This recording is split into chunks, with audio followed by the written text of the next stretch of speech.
breaks across the plains. Hope rekindles in the crimson tide, as freedom's anthem calls our names. Great again, we rise as one, under stars that guide our way. A song of promise has begun, and strength returns in light of day.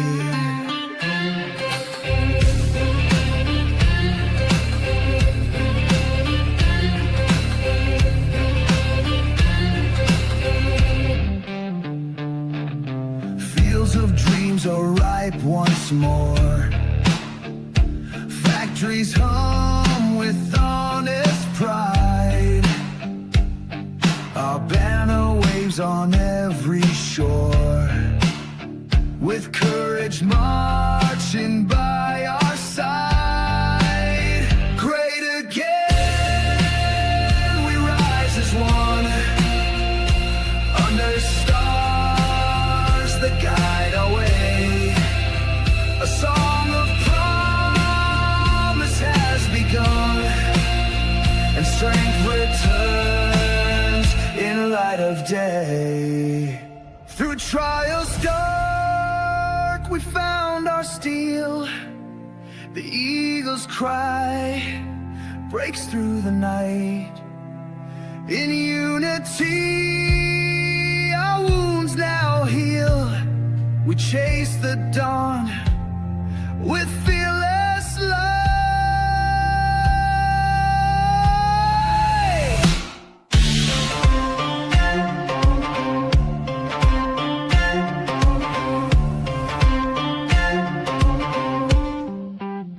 Great again, we rise as one, under stars that guide our way. A song of promise has begun, and strength returns in light of day.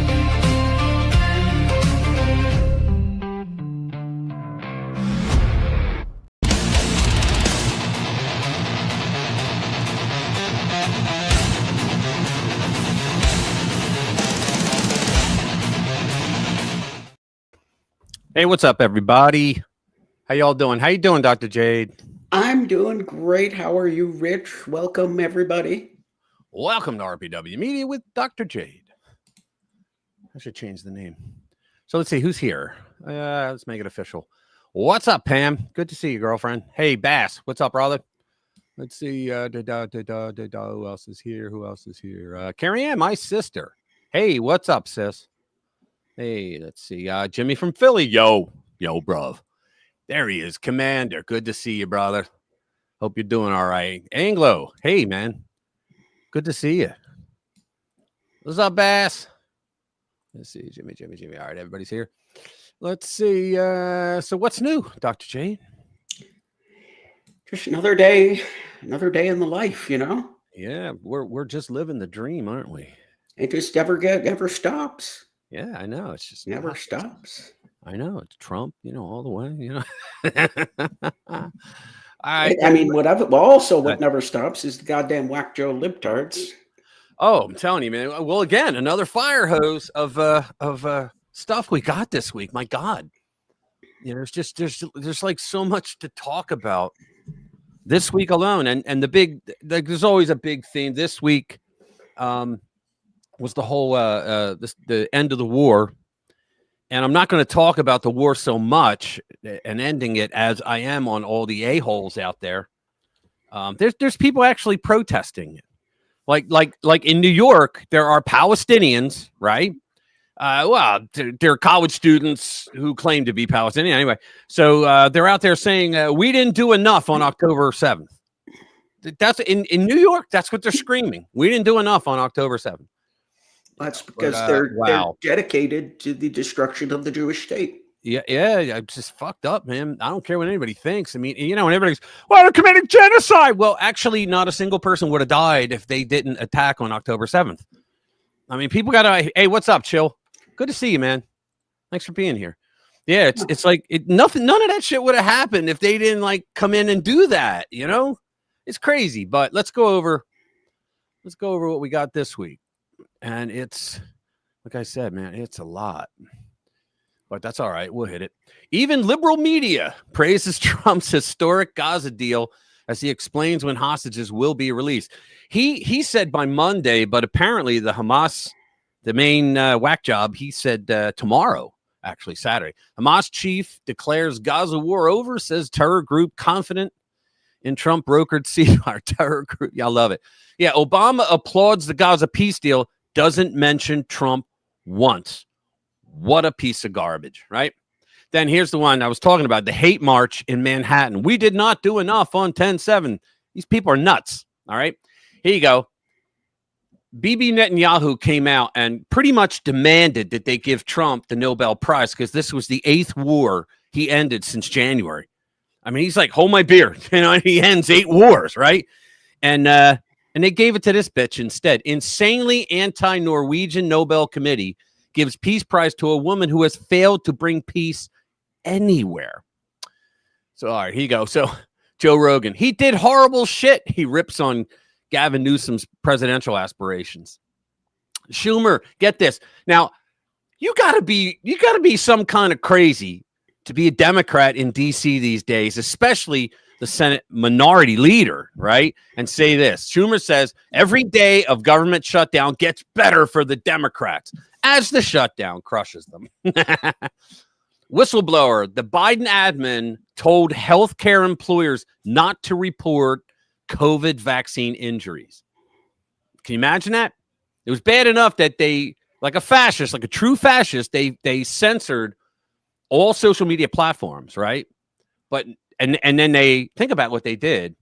They told pharmacies to stop filling prescriptions for ivermectin or hydroxychloroquine. And they made the adverse effects website virtually impossible to use. Yeah, the VAERS system. Yeah. Yeah. And the VAERS system, you always have to take that with a grain of salt because many hospitals and doctors don't report. Well, they didn't a lot of times because it would take the nurse an hour to put the information in for one patient. Right. They made it impossible. Right. So here we go. FBI insiders just ratted out the 3 stooges, Ray, Smith, and Garland. Oh, Jack Smith is in a world of hurt. So here you go. Trump ends Venezuela talks. Dems and the dictator meltdown. The Democrats and the dictator, they melt down. FBI corruption probe picked up evidence that Bill Clinton was paid through a backdoor, GOP senator says. Here you go. Trump expects Israel hostages to be Monday, but they said actually it'll be Saturday. Kash Patel fires FBI agents involved in tracking GOP senators. In other words, they spied on GOP senators, just like they did, just like the CIA did under Brennan during Obama. He spied on Republican senators because Obama wanted to know what was going on with things that they were doing. Like they were looking into the administration, the Obama administration. And Brennan lied to Congress, and nothing ever happened to him. Like anything else, you got a D next to your name, nothing ever happens to you. Well, they say something may happen to him now. Big Letitia indicted, fraud charges, and she, this is all just retribution. No, you actually committed freaking crimes. She did. Unlike Trump, she actually committed crimes. So let's see. Then we got the plethora of other shit. The top ones I did on the Gaza shit, and then the rest of it is. We got a lot of videos to watch this week, and it's just a whole bunch of stuff. So let me get back in. Hey, what's up, Uncle Bobby? Good to see you, man. How you doing? Ludwig. Hey, man. Good to see you. Thanks for being here. Let's see. Who else? Did I miss anybody? I don't think so. My LLM is updating. Crap. All right. It's going to be a minute. All right. Without further ado, let's get into this. Red State. Even liberal media praises Trump's historic Gaza deal. But I want to read like what they say. Like like how they do a dig on him anyway. You know, I'll bet if we actually went to them, you would see it. But let's do this. He was just given. Hold on. This is the video. Criminal conspiracy. Okay. That was Marco. I'm just given. Yeah, I was just given a note by the Secretary of State saying that we're very close to a deal in the Middle East, and they're going to need me pretty quickly. So I will take a couple of more questions. Cool. But let's go back. You got to wonder. Yeah. What did Trump tell the leader of Hamas, and what did he tell Bibi behind closed doors when nobody was listening? Well, with Bibi loudly, like he was very loud about it. You know, he said, "You don't have a choice. We're doing this." Yeah, he kind of Bibi's upset that he didn't kill all the terrorists that he possibly could. Yeah, and he kind of kicked Bibi, but what did he tell? Hey, what's up, Louis? What did he tell the Hamas leader behind closed doors? Yeah, remember? He showed the picture. Yeah, the picture of that was what's great. their name? What's their names from Afghanistan? The not ISIS. What, the Taliban? The Taliban. Yeah, the Taliban leader. Taliban leader. And he said he didn't say anything. Actually, right? He just handed it to him and walked away. Yeah, he just said, "Hand it." He picked the picture out of his pocket and handed it to him. And you know who was there? Byron Donalds was in the room. He was in the room? He was in the room with him. Yeah. He was in the room with Trump when Trump did that, because he told the whole account. He said, yeah, he goes, he just handed him an envelope, and he goes, and then he just got up and left. And later on, and they explained to him, because they knew what was up. They said, you know, that's your house. We know where you live. We know who your family is. If anything happens to a single American, say goodbye to them. That's what he did. Dude, like a fucking boss, right? Yeah, so makes me wonder, because of that, makes me wonder. Cool, man. Oh, Thank Louis, you, did you bring some family? Hopefully. Excellent. Yeah, bring new famine. Famine. We need a famine. Yeah. Go ahead. What was I saying? Yeah, so that makes me wonder what the heck he said to the guy from Hamas, because it evidently, whatever he said to the Hamas leader, got his attention. Yeah. Big time. Yeah, I know. Hang on. Robert Dewey. Hi. Haven't seen you before. Welcome. All right, let's go to the next one. Hey, what's up? What's up, Chris? Good to see you, man. Let's see. Yeah, we're going to go back. All right. So here we are. Hamas chief. It's like everybody in the world says, well, if the Hamas chief says it, I guess it's true. Hamas chief declares Gaza war over, says terror group confident in Trump brokered ceasefire. I'm sure the Hamas leader didn't say my terror group is confident. Yeah, all right. Exiled Hamas chief Khalil al-Hayya declared Thursday that the war in Gaza is over after receiving assurances from the U.S. and other nations about the ceasefire deal brokered by President Trump. 8 wars he ended, and they gave the Nobel to a woman that never brought peace to anyone. Al-Hayya delivered the long-awaited message as Israel and the Palestinian terror group signed an agreement to stop the fighting and allow the remaining Israeli hostages to be released in exchange for Palestinian prisoners. Quote, we acted responsibly in relation to Trump's plan, he said, according to the Times of Israel, which lies. Today, we announce an agreement to end the war, see Israel, withdraw from the Strip, and carry out a prisoner exchange, even though they own the land. He said Hamas received guarantees from the U.S., Arab mediators, and Turkey that the war in Gaza has ended permanently. If Russia attacked Turkey from the rear, would Greece help? That's an old Lou joke. He also said, along with the end of the war, the deal will pave the way to reopen a key crossing with Egypt and see all jailed Palestinian women and children released by Israeli authorities. See, the thing about it is, nobody wants the Palestinians, which is why Gaza was perfect for them, because they didn't have to rely on anybody. Nobody wants them, because everywhere they go, they start civil wars, they start assassination plots. It's just their history. That's why everybody just wanted him to stay in Gaza. Yeah, that's what it was, you know. And in Gaza, I mean, what they got to do is they got to vote. Well, see, I thought one of the things should have been that they have to elect a different government instead of Hamas. Because Hamas, I mean, think about it. Hamas, what have they done for infrastructure for the people there? They haven't gotten them water. They haven't gotten them electricity. A lot of people don't realize that Israel supplied that shit for free. And then the lib nuts go, yeah, well, they turn the electricity off. Well, yeah, when you tend to fire rockets into Israeli neighborhoods, you know, that's the only thing they can do. Well, we'll shut your electric off and your water off, right? That's the only thing they could do. Well, they could have got their own water and electric, and we always go over what they did with those pipes that were donated. I just hope that this holds. This is, you know, there's been so many short starts I'm just on this. I'm sick of writing stories about it and doing videos about it. Yeah, I just hope the peace holds. Oh, it won't. It won't. I'll tell you right now, what's going to happen is Hamas is going to break it. Israel's going to pound the shit out of them. The world's going to go, Israel, the Jews, you're hitting them too hard.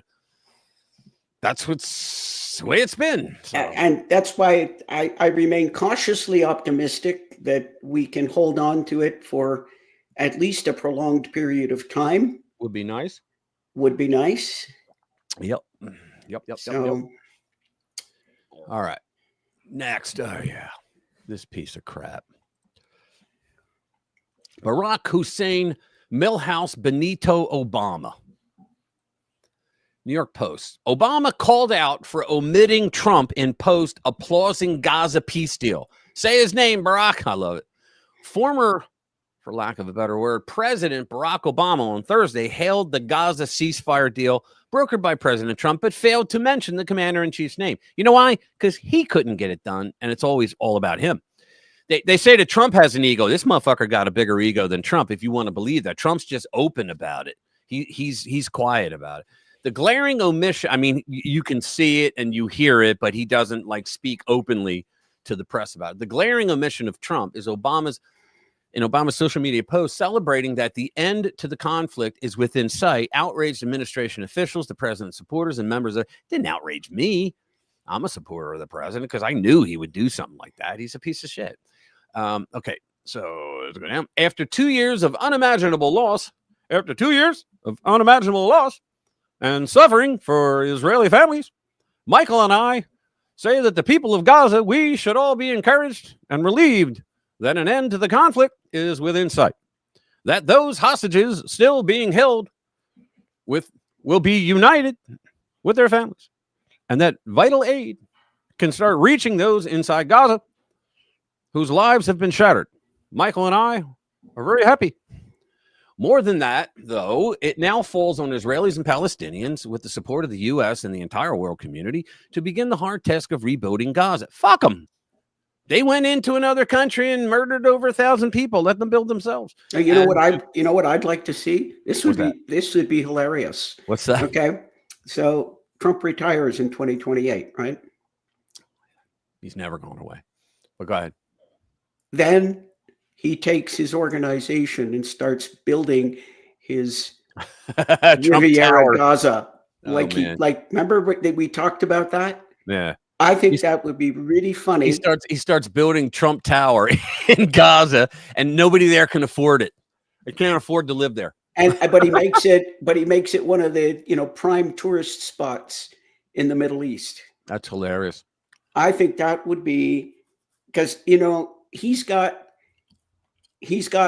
what it would take to do that and to turn it into a tourist destination. Yep. There you go. Don Jr. wrote, I'll finish it for you. Thank you, Donald Trump. He should run. Yeah, Don Jr. should run. Do you think he wants it? He's just, I don't know, but I don't know if he wants the pay cut, but he's just as savvy. Now here you go. And I'm getting these out of the way, guys. Yeah, another Dubai. Exactly right. I'm getting these out of the way so that we don't have to talk about this all night, but this is another one. So these Palestinians, they're never happy, right? They somehow in their brains, they forget the fact that the whole war was started because their guys attacked the other guys unprovoked on a day that there was a festival, and they ran in and killed young people. They raped and murdered women in front of their parents and whatnot, right? I mean, all the shit, the depraved shit they did that day, and then took all the hostages, beating them, whatever, and they're not happy.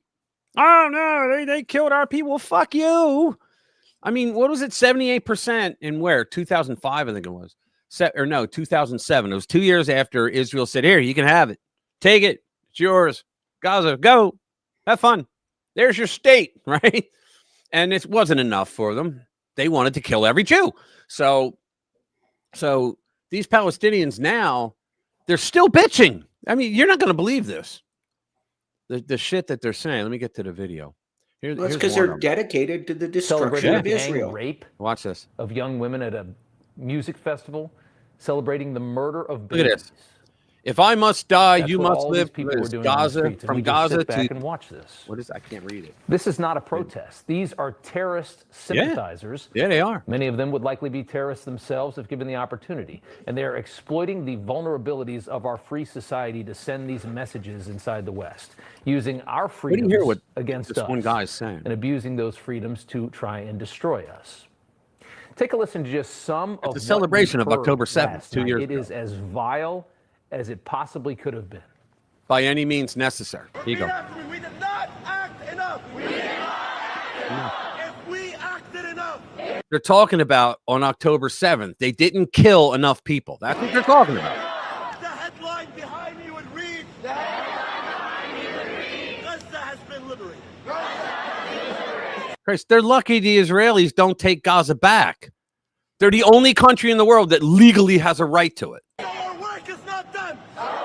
You hear this shit? We must show up. We must show up. Stronger than we did the first October 7th. Now, how is this motherfucker allowed to remain in the United States? That's Stronger than we did the first October 7th. They said, that's Is that just motherfucker, unreal. is he a citizen? I don't know. I haven't heard anything about him, but you know they're going to have everything. Yeah, that's right, Anglo. From within. Yeah, You could he's use some probably a alcohol. citizen. Oh, man. Yeah, they only 2,000 plus more years of bitching left. That's right. Well, that's the thing. If this peace holds, then Trump just solved a 2,000-year-old problem. Yeah, 4,000-year-old. come on, 4,000-year-old problem. We both know that it's not. Well, they haven't been around for 4,000 years, but Islam came around like 1,000 years after Judaism. But I know what you're saying. Yeah. But I mean, There's another video. the whole Arab Look at Jew this. thing goes back thousands of years. Right, but watch this. Look at all these fucking people. And remember, when they say from the river to the sea, Palestine will be free, that's a genocide call. They're talking about the Jordan River all the way to the ocean, well, to the sea. And they want to, and when they say free, they mean free of Jews. That's what they're talking about. And most of these knuckleheads here don't even realize that it's a genocide call. They go, no, we just want to be free. Well, you are free. You were free to live your lives. And if you weren't such pieces of crap who tried to take over every country that let you in out of the goodness of their heart, like remember, they went into Jordan, 450,000 of them went into Jordan, and within a year they had a plot to kill the king. So they went, get out. So they kicked him out. They go over to, I think it was Lebanon. They went over to Lebanon, and within 6 months, they created the Lebanon Civil War. Are you kidding me? So nobody wants them. Right. And these knuckleheads here, they're college age idiots. They have no clue of the history. None.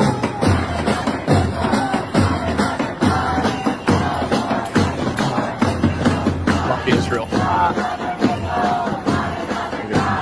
know how the Nazi Holocaust happened. These are people that went, they're calling the Israelis Nazis. These are people who went in and slaughtered people wholesale right in front of their families. Raped their daughters, young daughters, in front of their parents at gunpoint. And they say that they're the Nazis. That's how fucked up these people are. Look at this. Look at how many. It goes all the way back. That's just crazy. As I said, It's just cray-cray. I remain cautiously optimistic I agree with all the comments that say, yeah, it's not going to hold. I mean, I remain cautiously Take Two? optimistic.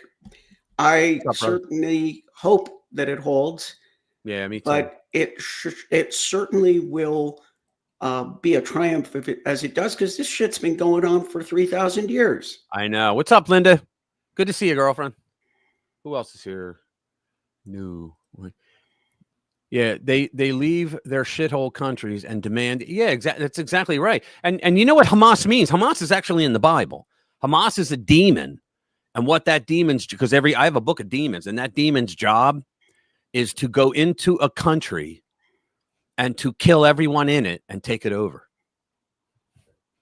They picked the right name, didn't they? And they go, well, Israel created Hamas. They did. They actually did. But what they did was they wanted to create, this is back, 30 years ago, 40 years ago? This is when they wanted to create a militant Islamic group that was moderate so that the rest of them could go, look, these guys are getting a shitload of money from the UN, the United States, Israel. Why don't we become moderate too? And we can build our own land. But it just backfired. It didn't work because we have absolutely nothing in common with their culture over there. Nothing. Absolutely nothing in common with them. Yeah. A moderate golem. Exactly right. All right. Now, this guy, I hope they find him.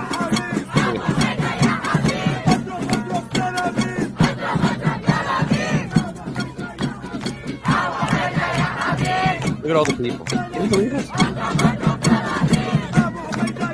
You think that they would be like, yeah, the war's over. No more killing. Yeah, no. They're like, fuck it. We didn't do enough. And here I thought hummus was a chip dip. I know, me too. Who's the leader of hummus? It's some goat effort. But anyway, I digress, guys. I don't want to talk about goats. Don't get started with goats. Yeah, no. Everybody has a goat story, right? Everybody's got a joke about goats. I don't want to get onto goats because they're really bad. All right, here we go. No. All right, so here you go. Nobel snubs Trump after a year of peacemaking. It's not even a year over yet. 8. Award goes to Venezuelan opposition leader who looks like a man.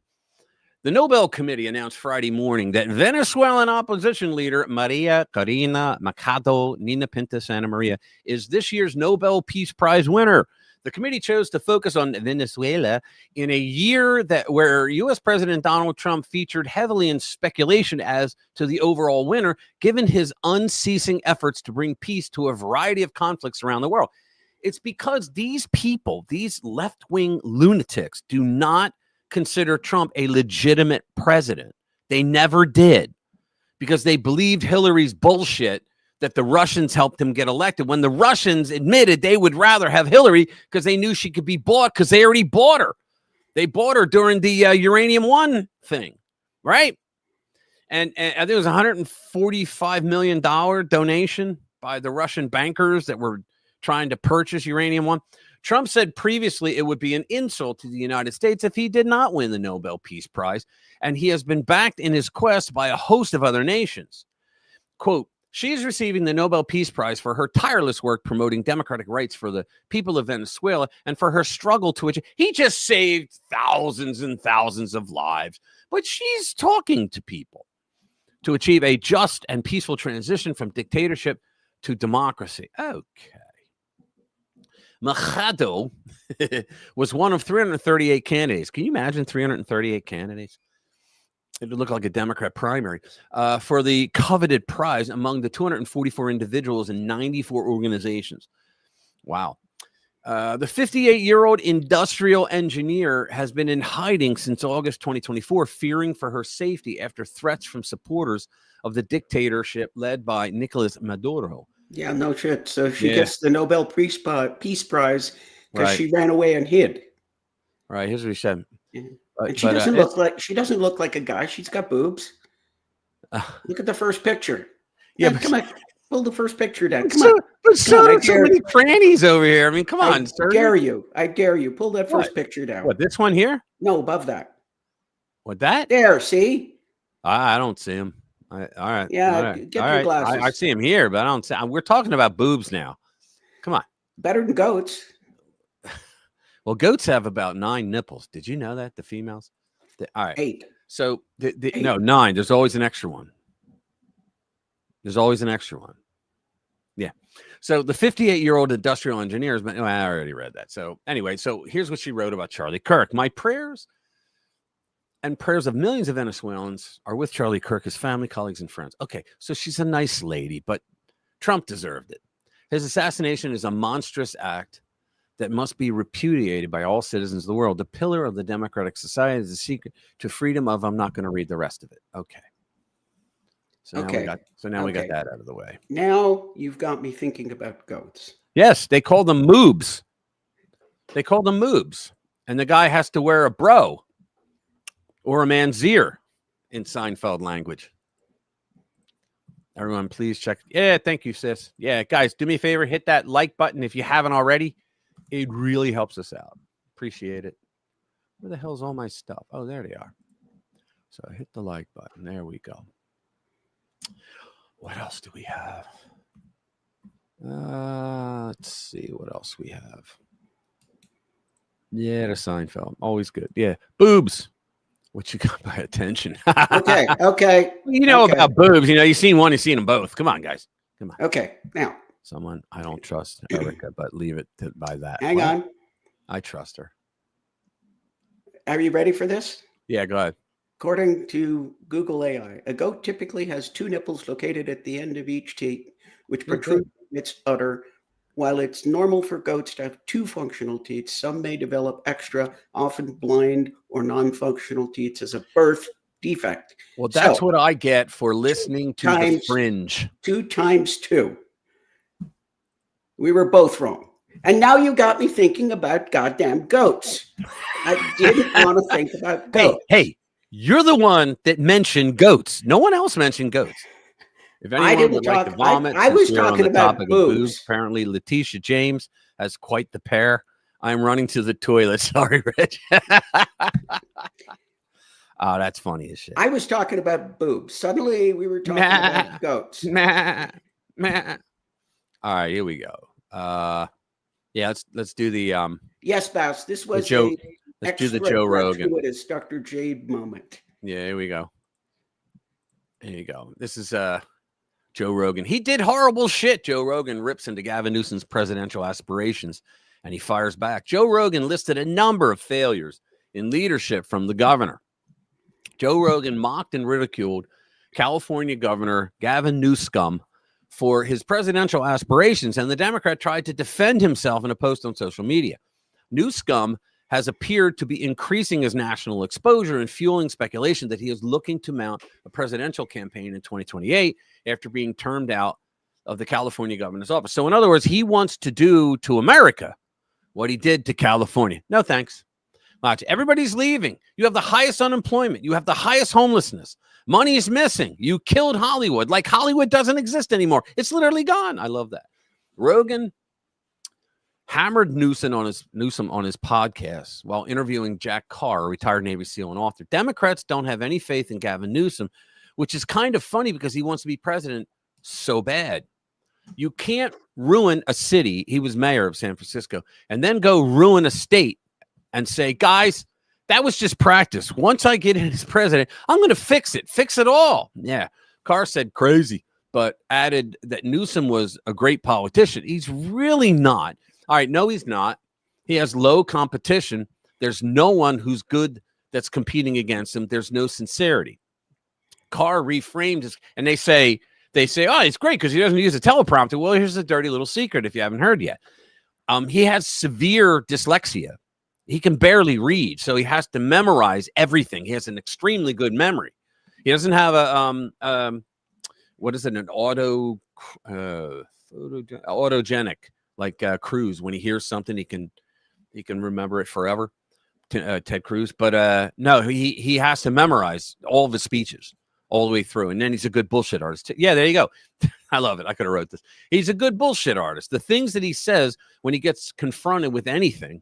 We have the highest this and the highest that. Like everybody's leaving. You have the high where you read that money's missing. Yada yada. You mandated vaccines for kids that didn't need them. You guys, he did horrible shit. Video of the exchange was posted. Oh, we gotta watch that.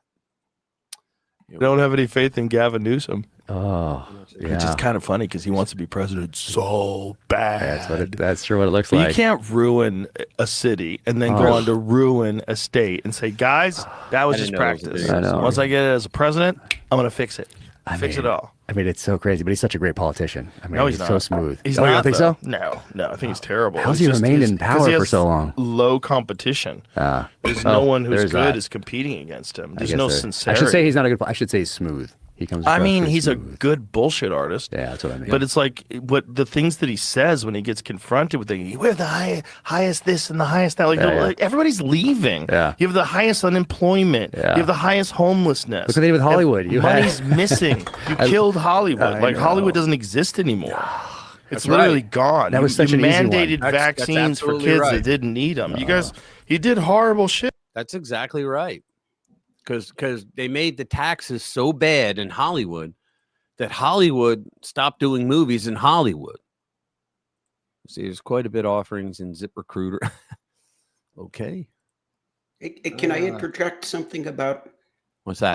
Hollywood here? Oh, I thought you were going to talk about goats. Go ahead. I'm going to interject something about Hollywood. You're going to love this.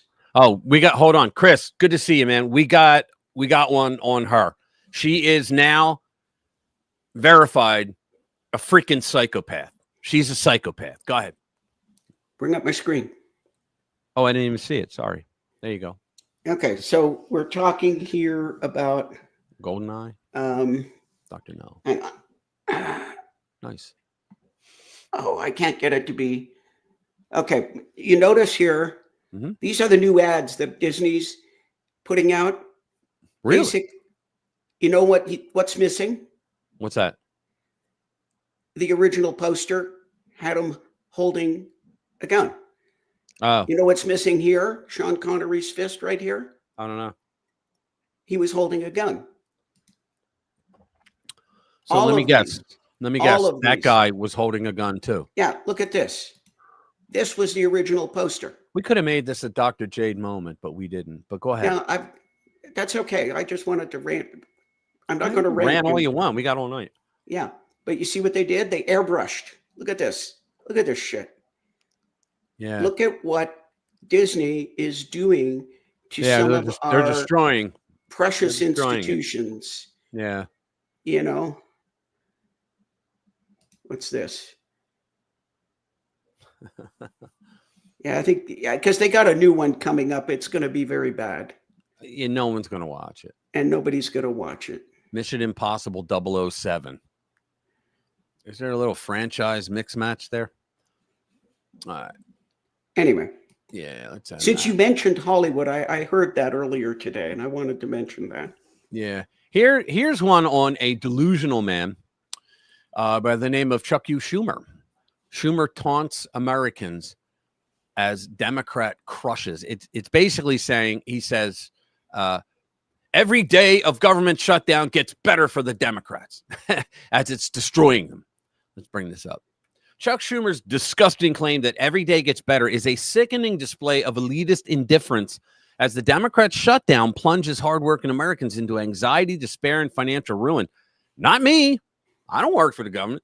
His arrogance lays bare the Democrats' sick betrayal of service members missing paychecks, families turning to food pantries to survive, small businesses teetering on the brink, and travelers facing excruciating delays.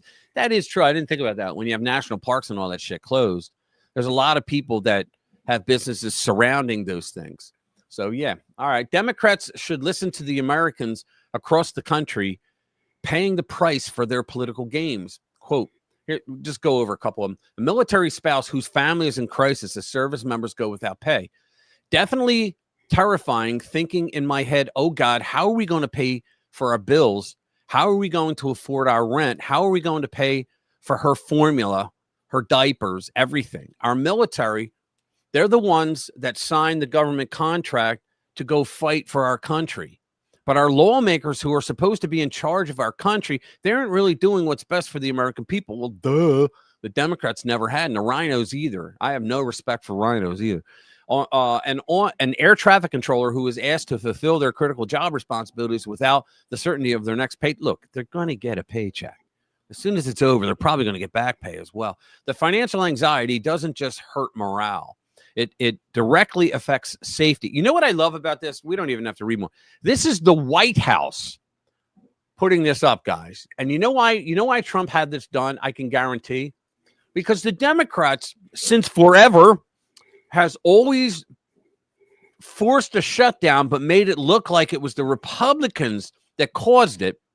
And then they exploited the shit out of it. Remember when Obama had a shutdown? He ordered his people to make it hurt. In other words, to shut things down that Americans really like so that they would get like pissed off. Like he closed the national parks when he didn't have to, right? He did stuff like that. Things that like, you know, I'm surprised he didn't do Social Security, but that would have come back on him. Yeah, wasn't it him that like they had the skate parks filled with sand so they couldn't use them? And they put he was an MFer, man. Yeah, they put barriers up at the national park so you couldn't get in there if you wanted to. Yep. Now here's one that we're going to do. I'm going to first go fact checkers. Fact checkers. I'm just reading the story by Slay. All right. Okay. All right. Whistleblower. Biden admin told healthcare employers not to report COVID vaccine injuries. Ain't this a bitch? A bombshell. Well, we expected it. You know, with all the other shit they did around COVID. A bombshell whistleblower revelation has revealed that former President Joe Biden's administration ordered healthcare employers not to report workers' injuries caused by the mandated COVID vaccines. That's the VAERS system that we were talking about earlier. The directive was issued by the Occupational Safety and Health Administration, OSHA, a division of the U.S. Department of Labor. The whistleblower has revealed. Wasn't it OSHA that warm diarrhea brains president wanted to force the mandate through? Wasn't that it? I think it was OSHA that they tried to do it through. According to document, and they screwed up because the Supreme Court was like, are you out of your mind? Because they never had a directive to do something like that, right? According to documents and whistleblower testimony obtained by the defender, the Biden-era directive was issued on June 28th, 2021, shortly after COVID shots were rolled out for public use. The directive instructed employers not to log COVID injection-related adverse events, even when the injuries were serious enough to force employees off the job. And we got someone in this chat, who I'm not going to mention, that was harmed by and there's no question, was harmed by this vaccine. Instead of ensuring transparency, OSHA openly admitted it didn't want to create the appearance of discouraging workers from receiving COVID-19 vaccination. So in other words, we didn't want to discourage them from taking something that could also harm them as well. In plain terms, injuries from the shots were buried to protect the vaccine rollout by maintaining the safe and effective narrative. This is especially inflammatory, said whistleblower Zoe Smith, a former medical coder in Arizona. It's an admission they know the vaccine is not safe and carries a risk of injury serious enough to affect one's ability to work. The policy stayed in place until February 2025, because what happened then? Gee. Yeah, the adults came back from the soft hop was over, the lights came back on, and the adults re-entered the room. That's what happened in 2020. And all the shit that teenagers were doing had to stop. Oh, Leanne's here. Is Leanne here? Hey, Leanne, you want to come on and tell your story? But hold the F-bombs, please. I talked to her earlier today. She has a story that is like it hits you personally, you know? Hang on. I'll put it out. And if you want to come in, hang on. Let me get the invite. Here, I'm going to put the invite out for you, Leanne. If you want to come in, you can tell your story. Yeah, she has, I won't tell it. She doesn't want it. Hey, Sheila, girlfriend, how you doing? Good to see you. Let's see, who else is there? Sheila. Let's see, anybody else new that I missed? Sorry if I did, guys. All right. What's the next one? Yeah, insiders just ratted out. Let's go. I'll keep checking to see if she comes in. All right, FBI insiders just ratted out the Three Stooges, Ray, Smith, and Garland. Here we go. At this point, it feels like every week brings another revelation about how far the Biden regime went to weaponize the government against its political enemies. And the American people are exhausted, not from outrage, but from watching bombshell after bombshell. I mean, guys, with no accountability, it's true. Think of all the things that these pieces of crap did. And I mean, just think about it. The stuff that these people did to us, to the American people, and to Trump and his people. They put Ben and Navarro in prison for calling on executive privilege, right? Which they had, because executive privilege doesn't end when an administration ends. It goes on. So the fatigue is real and it's justified. The latest scandal involves Operation Arctic Frost, and hopefully this is the final straw. It's not. They're going to find out so much more. We now know that under Biden's watch, the FBI and Jack Smith secretly spied on 9 Republican members of Congress. It was 1 in the House, the rest were in the Senate, including 8 sitting senators. And no, that's not some wild conspiracy theory. That's straight from documents released from Senator Chuck Grassley. Chuck Grassley, who I believe once again is Senate pro tempore. He is a stickler on government corruption. He friggin' hates it, and he's like a dog with a bone. He won't end till he gets to the end. And he's like 90 some years old, so I hope he lasts a long time. According to those documents, the FBI surveillance wasn't some random overreach either. It was a coordinated, signed off operation targeting elected officials for daring to question the 2020 election. Can you believe this? Here, that's why January 6th happened. Because you had a sitting president that was accusing the other party you stole the election. And so they had to do something to discredit him. And imagine all the shit they put people through for that. Here's the backstory that set this bombshell off. This report from the New York Post lays out how the Biden DOJ and FBI went North Korea rogue, spying on Republican senators under the fake guise of election interference. This is where it all began. Oh, we're going to hold off. We have, there you go. How you doing, girlfriend? What's up? Hey, I'm great. I'm driving home, so. Good. Where are you? You still there? She was driving, so she probably lost the signal. Yeah, we'll wait for you. Oh, I still got that damn thing running. Hit the like button. Sorry. We don't see you anymore, Leanne.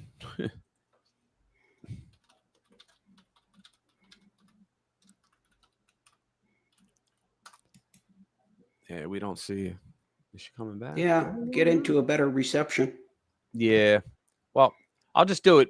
Leanne, if you there you go. I think she's coming in. Here, my husband was. There we go. We hear you now. I'm driving down the road. I'm going to tell you my story real quick because. Go ahead. Wait to hear this, guys. Okay, so my housekeeper was driving down one of the main roads. You locked up. I don't think it's a good idea while you're driving. No, she's not on the phone itself. I talk all the time. No. I mean, because of the signal. Oh, all right. Because she's going to pop in and out.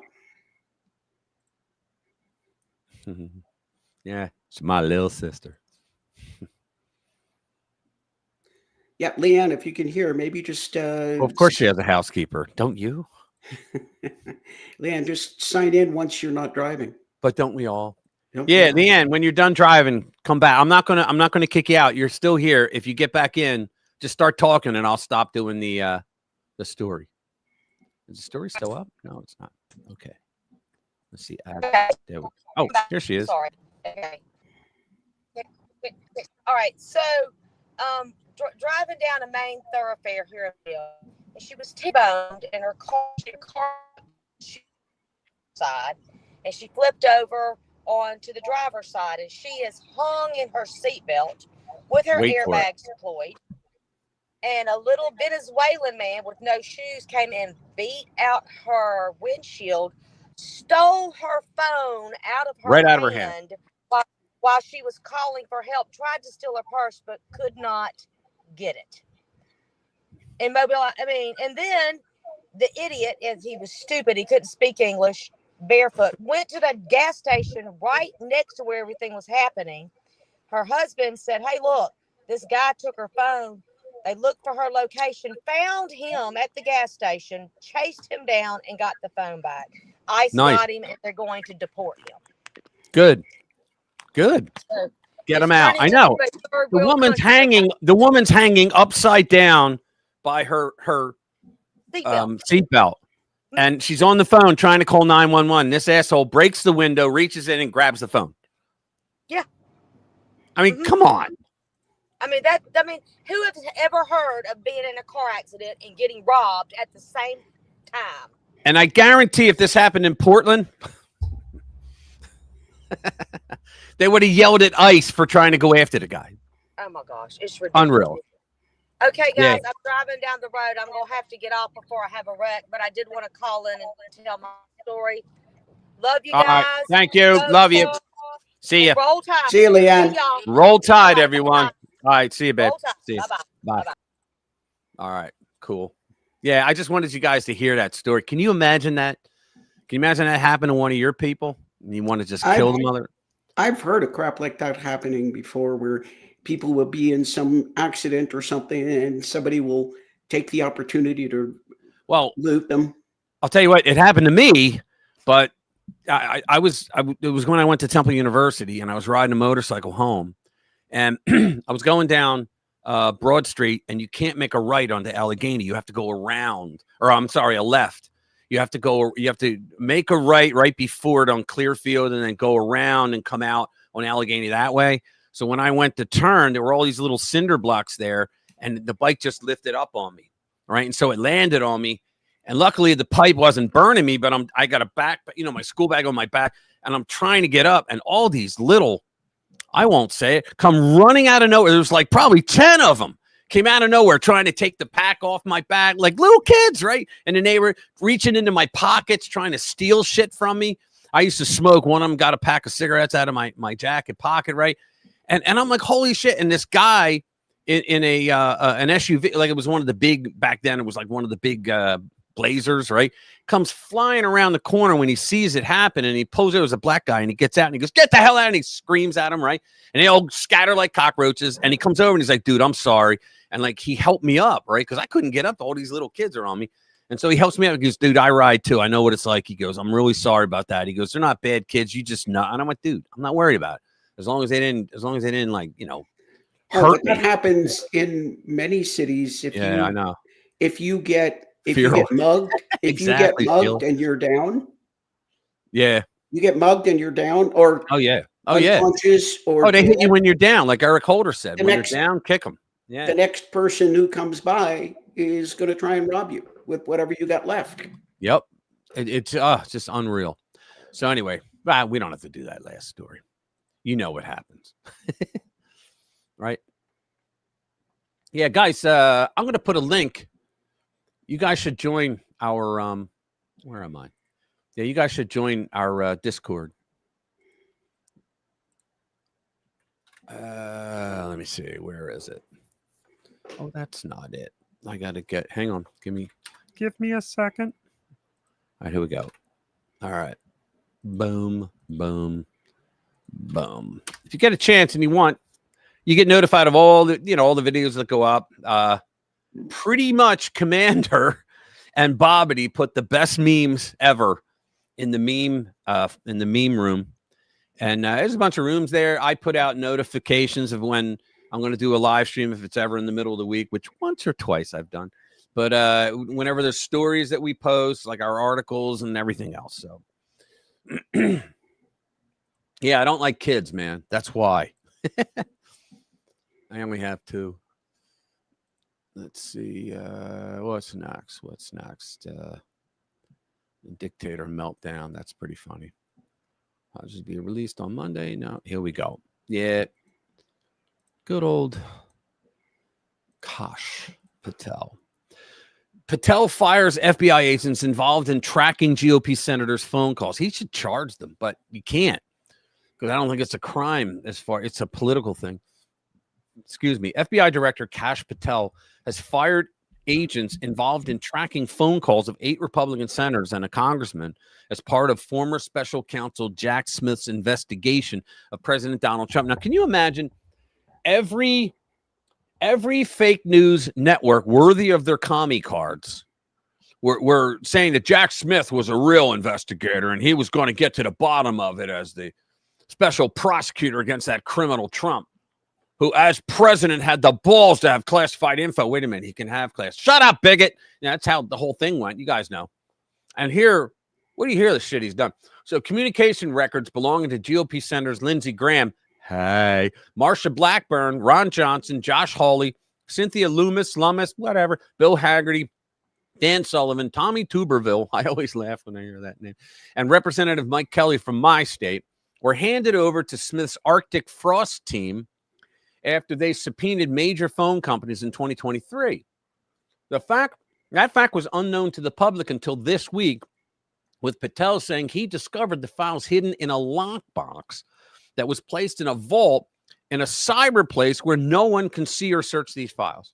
Unfreaking believable. In a lockbox, put that lockbox in a vault, and then put that vault in a cyber place where no one can see or search these files. They're called restricted access and prohibited access. Restricted access means some people get to see it. Prohibited access, you put it in there when you want to hide it from the world, and that takes the authorization of the Attorney General and the Director of the FBI. So not only did they weaponize this law enforcement, but when we got in there, and when I got in as the FBI Director, from my experience as Russiagate, I knew where to look and what rooms to open and what doors to kick down. And that's what we did. We found this information to expose the politicization by Jack Smith and the prior Department of Justice. I mean, just think about it. 8 sitting United States senators, phone records were gathered and subpoenaed through the grand jury process, and it was buried and wormholed. It was the hope that no one would find it. So we're just scratching the surface here, but accountability is coming. You're darn right I fired those agents. You're darn right I blew up CR-15, the public corruption squad that led the weaponization at the Washington field office. We're just warming up, but we are running our investigations to the ground. We are finding every single person involved. We will not leave a single room locked. We will go in through all the prohibited access requirements, and we will find the material and show the American public, like we have done in this FBI, more transformative and transparent than any in the U.S. history, to bring accountability to the American people. And we will work with our partners in Congress, who should be furious at the prior administration's leadership and weaponization and singular politicization of law enforcement. The American public sees what we're doing, Sean, with the stats you just read off in the beginning. They see what we're doing here to unseal the vault and show the world how the deep state actually operated in a lock. Wow, man. You know, I put nothing past those people. They truly were a regime. The things that they did, holy mackerel. They're all things that they accuse Republicans of wanting to do, right? And I've said it before, if Kamala would have won, we'd have never known. Right. Same thing with Hillary. If she'd have won, we'd have never known anything about they'd have buried it. Hurricane. But if Kamala would have won, they would have buried everything. Yep. Louis, thank you so much, brother. Appreciate that.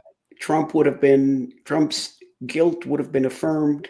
He'd probably be physically in jail. Yeah, I mean, we are just so lucky.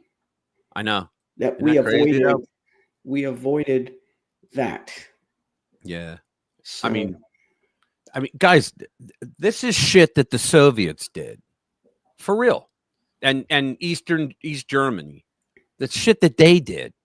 You know, they did stuff that was against the law. Only it's like the Biden regime became an organization that wanted to shut down their opposition from finding out that they were doing bad shit. That's it. They spent more time trying to shut down people from finding out the garbage they were doing.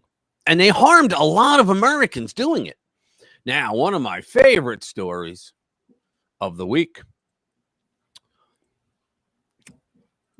Big Letitia James, Attorney General for New York, indicted finally on fraud charges. Oh my God, look at that. I know. I have a question for you. What's that? If you're going on a crash diet, what's the better image? Big Tish or Nancy Pelosi naked? Oh, I wouldn't go on the diet if I had to choose between one of them. No, but I mean, you got to admit that without clothes is going to make you go, "Oh my!" Yeah. Yeah. If I ever get to look anything within that realm, just shoot me. Yeah. CNN's Jeffrey Toobin.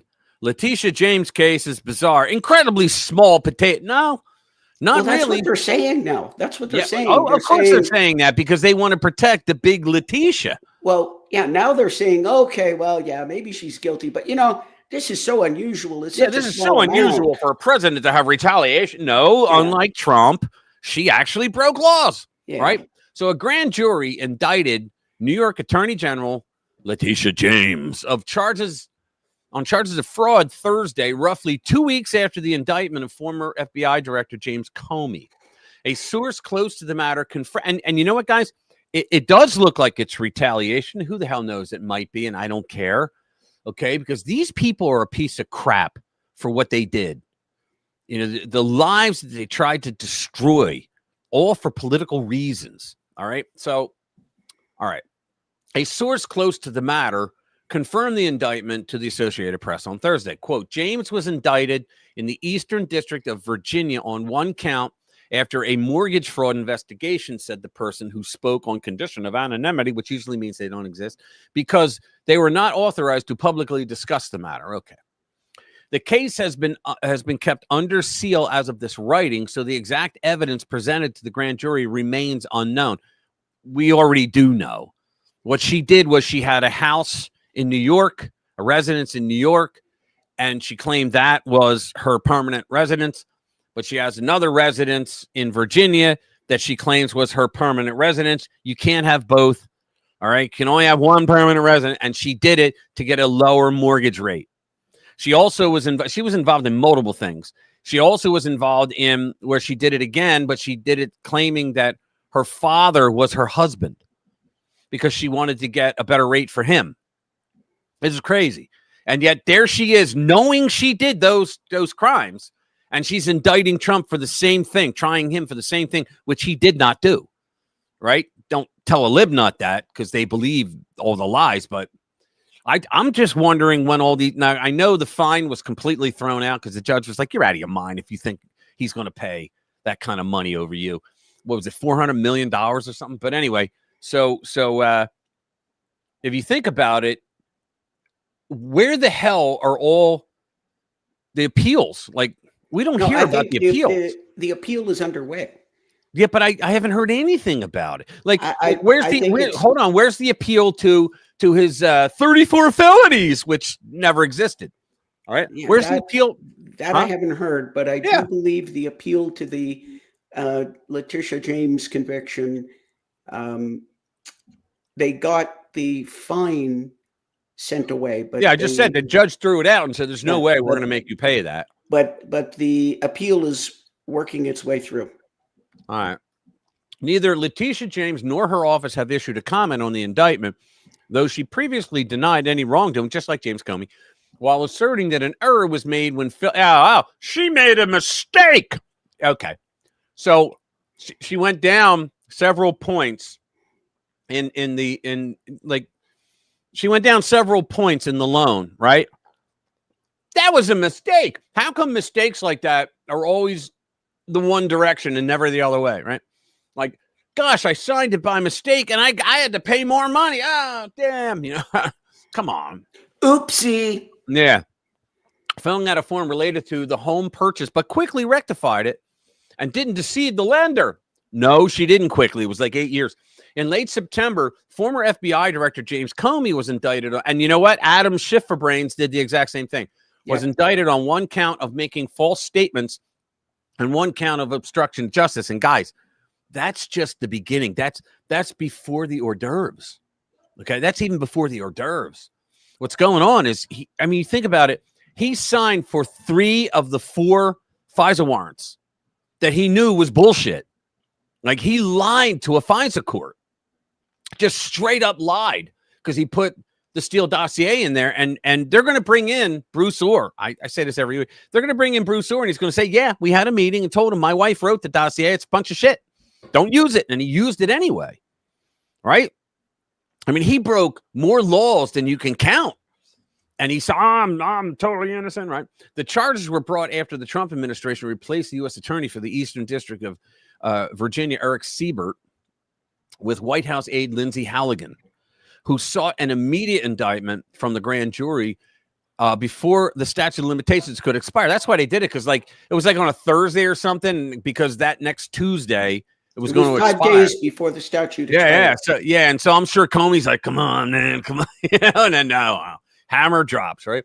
According to NBC News, the charges likely stem from testimony Comey gave on September 30, 2020 during the Senate. Yeah, what happened was, okay, I'll just read it. Asked by Senator Ted Cruz about testimony he gave in 2017, asserting that he did not authorize leaking information, some of it classified, by the way, regarding the FBI's investigations into President Donald Trump or former Secretary of State Hillary Clinton, Comey said, I stand by my testimony. Now, here's what the libnuts are, the libtards are saying. They're saying, well, in 2020, he didn't lie. Yeah, he said he stood by his 2017 testimony where he said he didn't lie. So in other words, by saying I stand by that testimony, that's repeating so that he doesn't have to go through it again. He's saying, yeah, I stand by my 27 testimony. You know why? Because he's an arrogant prick who thought that it was never going to come around. And guess what? It's coming around.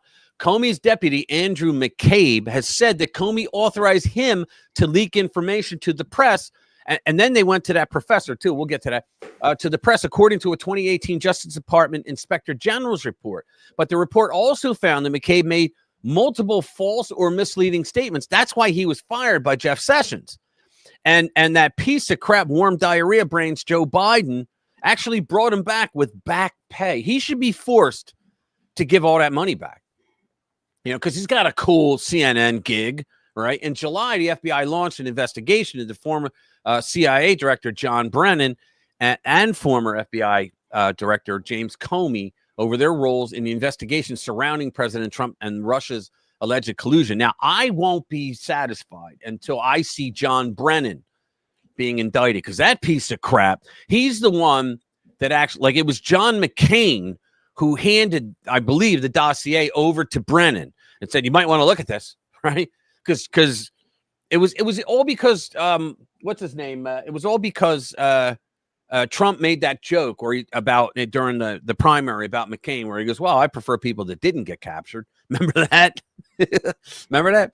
Well, McCain wanted to get even with him. So the one thing he did was, after he campaigned viciously that he was going to vote to overturn Obamacare, and he was the deciding vote, and to screw Trump, essentially screwing the rest of us, he voted no.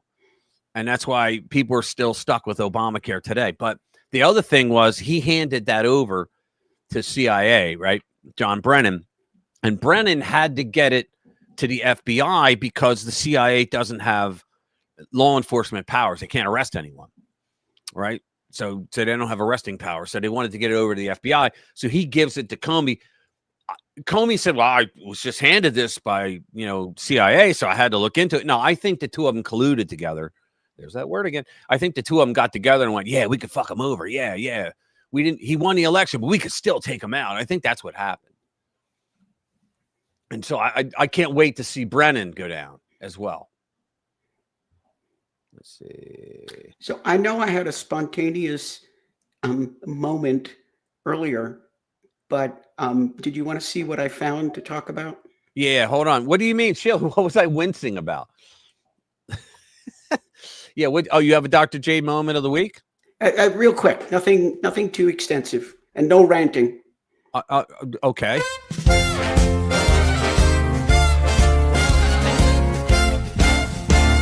It's a Dr. Jade moment. All right. The floor is yours. Bring it up. Yep. There you go. If anybody hasn't heard, we have a strange object in space. Here's the trajectory. You can see, where are we? We're here, Earth. There's the trajectory. It's Comet 3I Atlas is the third known object from outside our solar system to be discovered passing through our celestial neighborhood. Wow. Astronomers have categorized this object as interstellar because of the hyperbolic shape of its orbital path. It does not follow a closed orbital path about the sun. When the orbit of 3I Atlas is traced into the past, The comet clearly originates from outside of our solar system. Wow. And here's the actual photographs. This, I believe, is from the Mars discovery. The Chinese have some pictures of it. The interesting thing is that some of the, let me see if I can get this part. Yeah, this is kind of cool. You can see here we are. You can see where it's coming by. The interesting thing is there is some early reports saying, oh, this might be a 10 billion year old alien probe. It looks like it's a comet. Sorry, it's a comet. That's it. That's what I found it very interesting. It's called 3i Atlas. It's not going to hit us, but it's very interesting. Okay.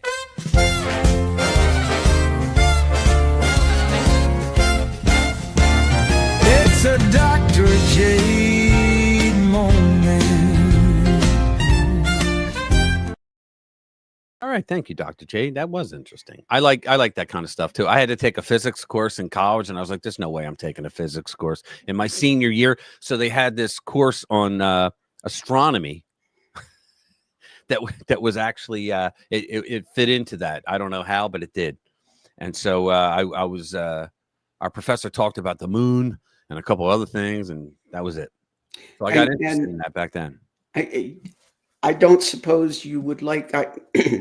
While you were talking, I did a brief search, and let's just say I found a picture of Letitia James that might be AI modified. I don't know if you want to put that up. Is it dangerous to put up? I mean, semi. Semi. Yeah, I don't know then. Nah. You can. Yeah, I'm not putting that up. There's no way I can put that up. Oh, and in order to get rid of it, I got to put it up. No, I'm not going to. Now, why don't you describe it? It's Hooters, not the restaurant. Yeah, did they close down? There's a picture from. Yeah, she got. I don't know. She got giant pasties, and they have to be giant. Yes. If you we are what I'm talking saying, dinner guys. plate size pasties here. Yeah, and it's come on, I ate like a couple hours ago. Jeez. You know, the thing is, I was going to say this is a picture from the waist up, but do you think you can actually identify the waist on Letitia James? I don't think so. All right, let me get rid of it. She's like 6'7", no matter which way you measure her. You know.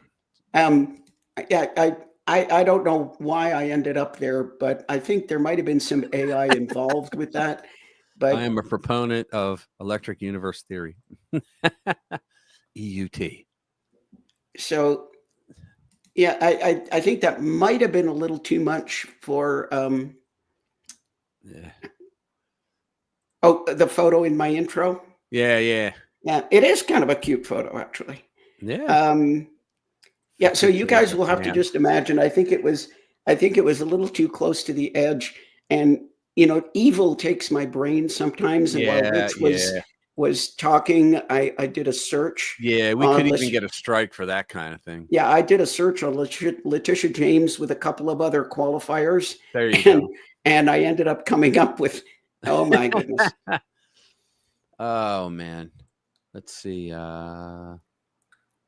Yeah, we could skip that one for now. I'm trying to find. Let me bring it up. Are we up to the top now? Yeah. These top four we're already done that though. Let's see another clip surfaces. It's official.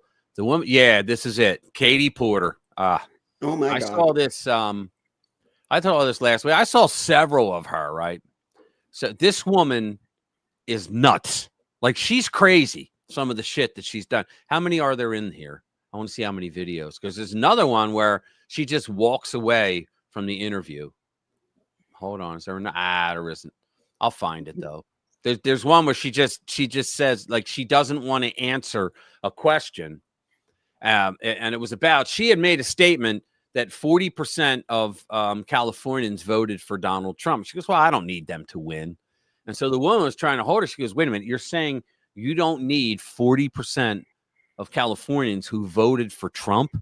And she goes, and then she got into it with her. She goes, no, she goes, don't you want to reach out to them? And she goes, well, why? Yeah, it was really bizarre that she would say something like that, but here we go. So Katie Porter, Sasha, I cannot let, well, let's see what she says first. I understand. Thank you for the last 2 years and all that I have learned. I hate to have disappointed you in the manner, as I know it isn't an excuse. I found out my friend from the Navy had been murdered and my head was not in the best place. Not an excuse, but the reasoning for the lack of forethought. I appreciate everything from the office. She writes, Sasha, I cannot allow you back in the office given your failure to follow office policies. Cody will be in touch about having your personal effects shipped or delivered to your home. Lay the remote work, yada, yada, yada. Well, you gave me COVID. In 25 months, it took you not following the rules to get me sick. My children have nobody to care for them. This woman's a lunatic, right? I mean, she truly is. Where do you see the video? And I'm going to find the other ones too. We don't even need to read this shit. So here we go. State could lose. Get out of my fucking shot. I wanted to tell you that. See, that's her assistant back there. And her assistant comes out because she had just said something. She was filming this, right? And she came out to correct her, like, don't put that video out because you're wrong. This is what you should have said. And so she screams at her like that because you're in my effing shot.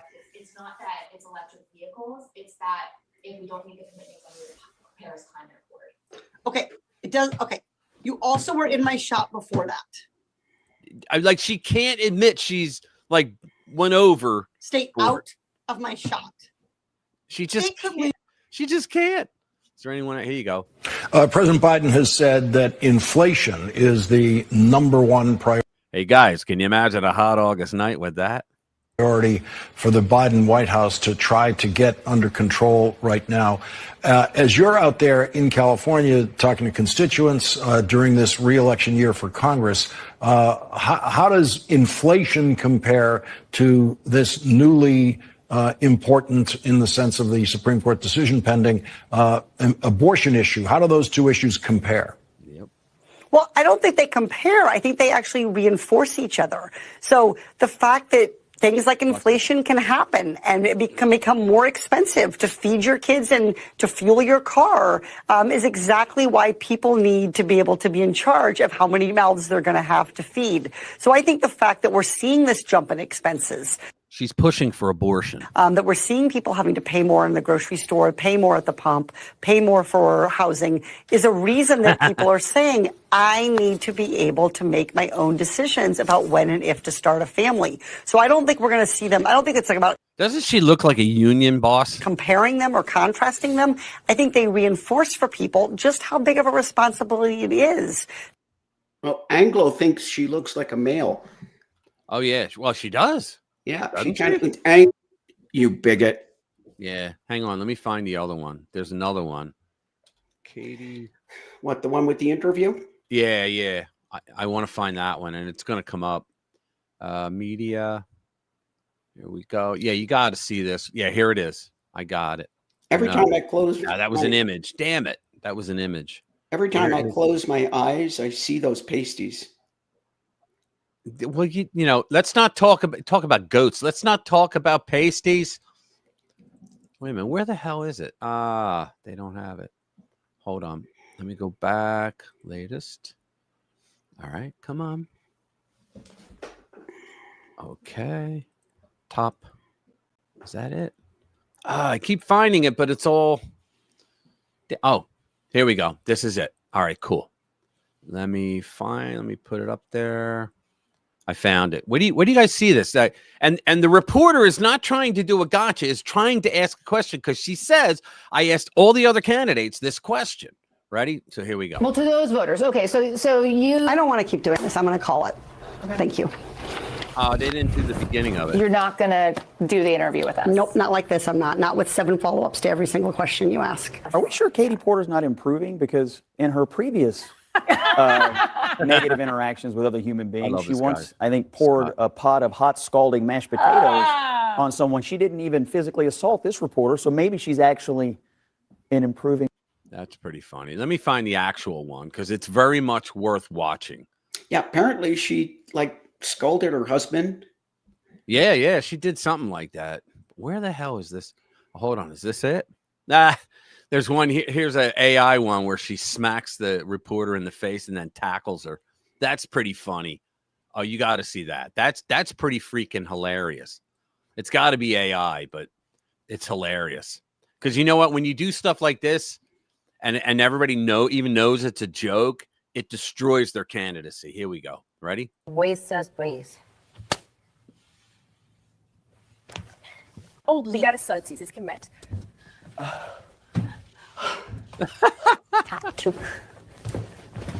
Hilarious. Voice says please. Oh, I love it. It's kind of funny. I love the damn memes that people come up with. Oh, is this the one? Yeah, it's 28 seconds. This is the full one. You got to see this. Ready?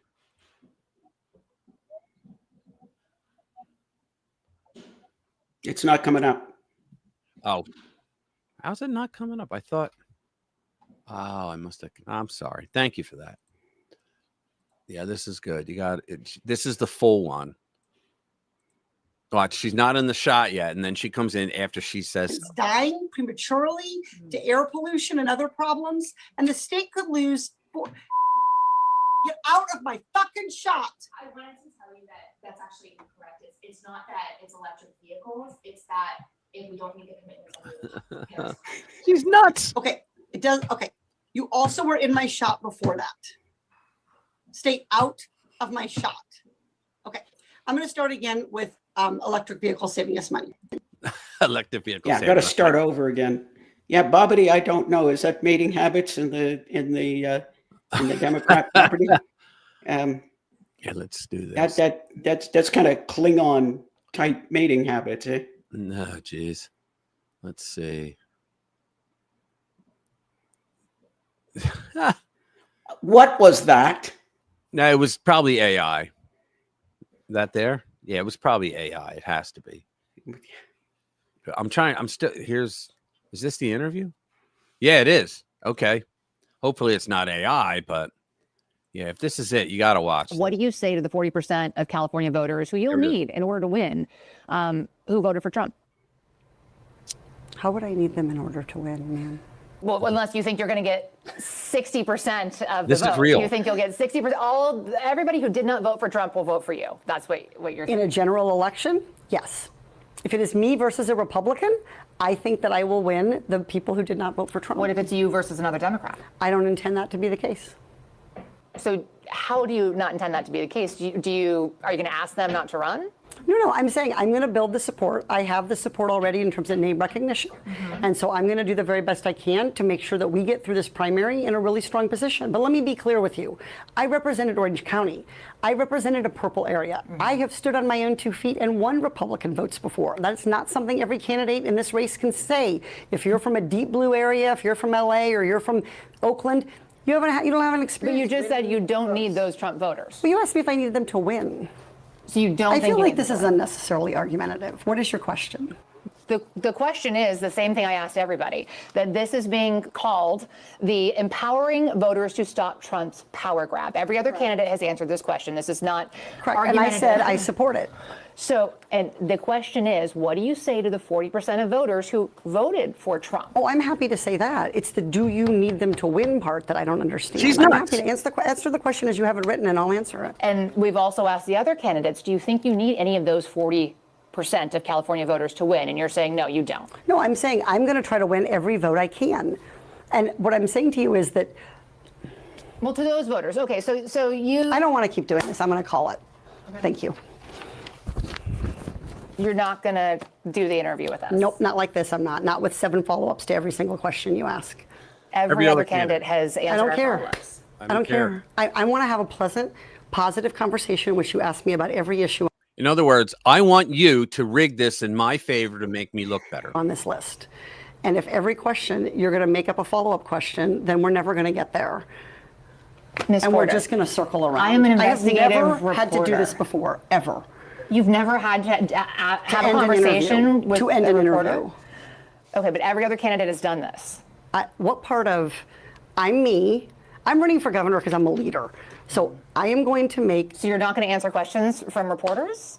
Okay, why don't we go through? I will continue to ask follow-up questions because that's my job as a journalist, but I will go through and ask these. And if you don't want to answer, you don't want to answer. She's being reasonable with her, right? She's being professional, actually. I don't even know who she is, but she is CBS. I mean, but she is being professional with her. So nearly every legislative. I don't want to have an unhappy experience with you. And I don't want this all on camera. Do you hear that? I don't want to have an unhappy experience with you. I mean, holy mackerel. I don't want to have an unhappy experience with you either. I would love to continue to ask these questions so that we can show our viewers what every candidate feels about every one of these issues that they care about. And redistricting is a massive issue. We're going to do an entire story just. Can you imagine? Yeah, I want questions that are soft and sweet and make me look good. If she wins, holy mackerel. It's California. Of course she'll win. Yeah, here's another one. Holy mackerel.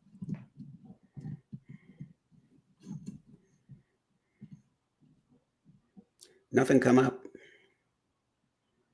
Really? Again? You know what happens?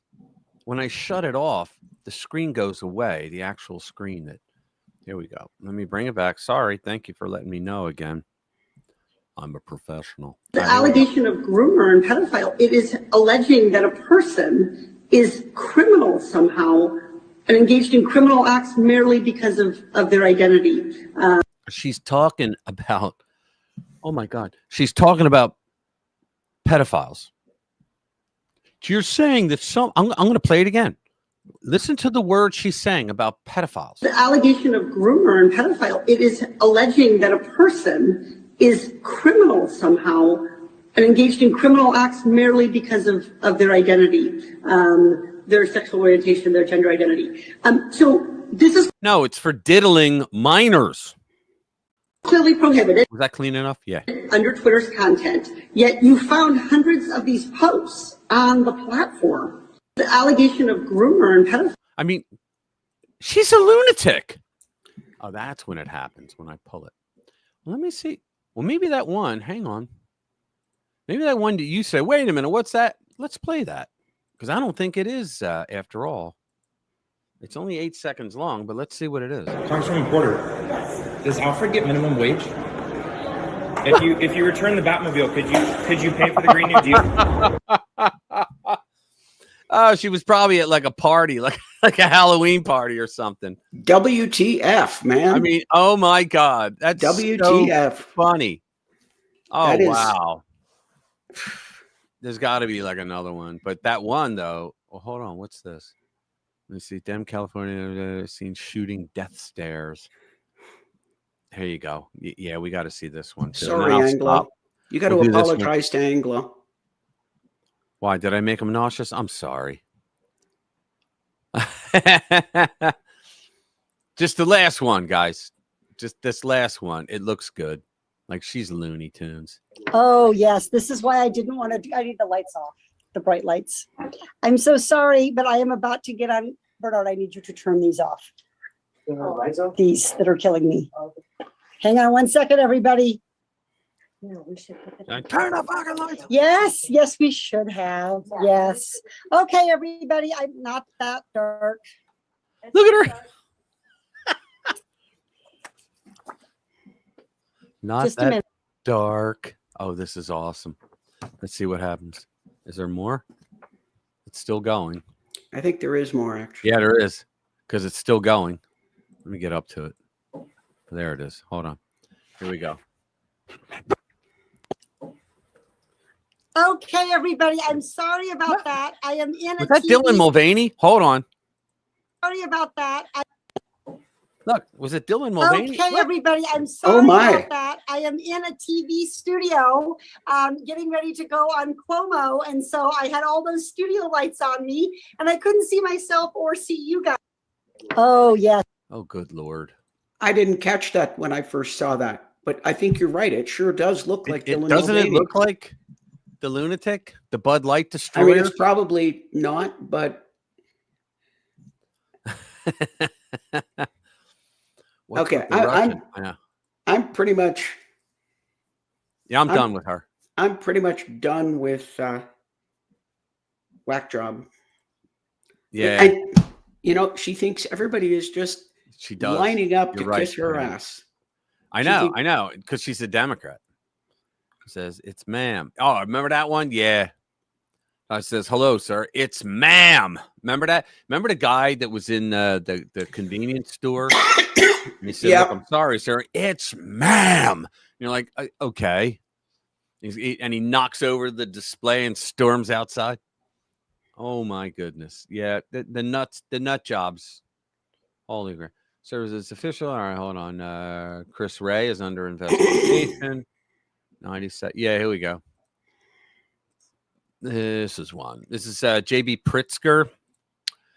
All it took was one 90-second video to prove Governor Pritzker is a big fat liar. Jesus, there's another one that could put you on a diet. I'm telling you, it took about 90 seconds to prove that Illinois Governor JB Pritzker and Senator Tammy Duckworth were lying through their teeth. Both of them rushed to call reports of anti-ICE radicals ramming and boxing in DHS vehicles propaganda. But within a day, Chicago's own police superintendent confirmed that it's absolutely happening. All right. So let's watch this.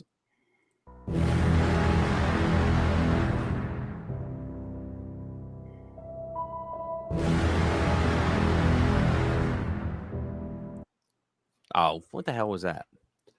It's down here then. Yeah, here it is. Sorry.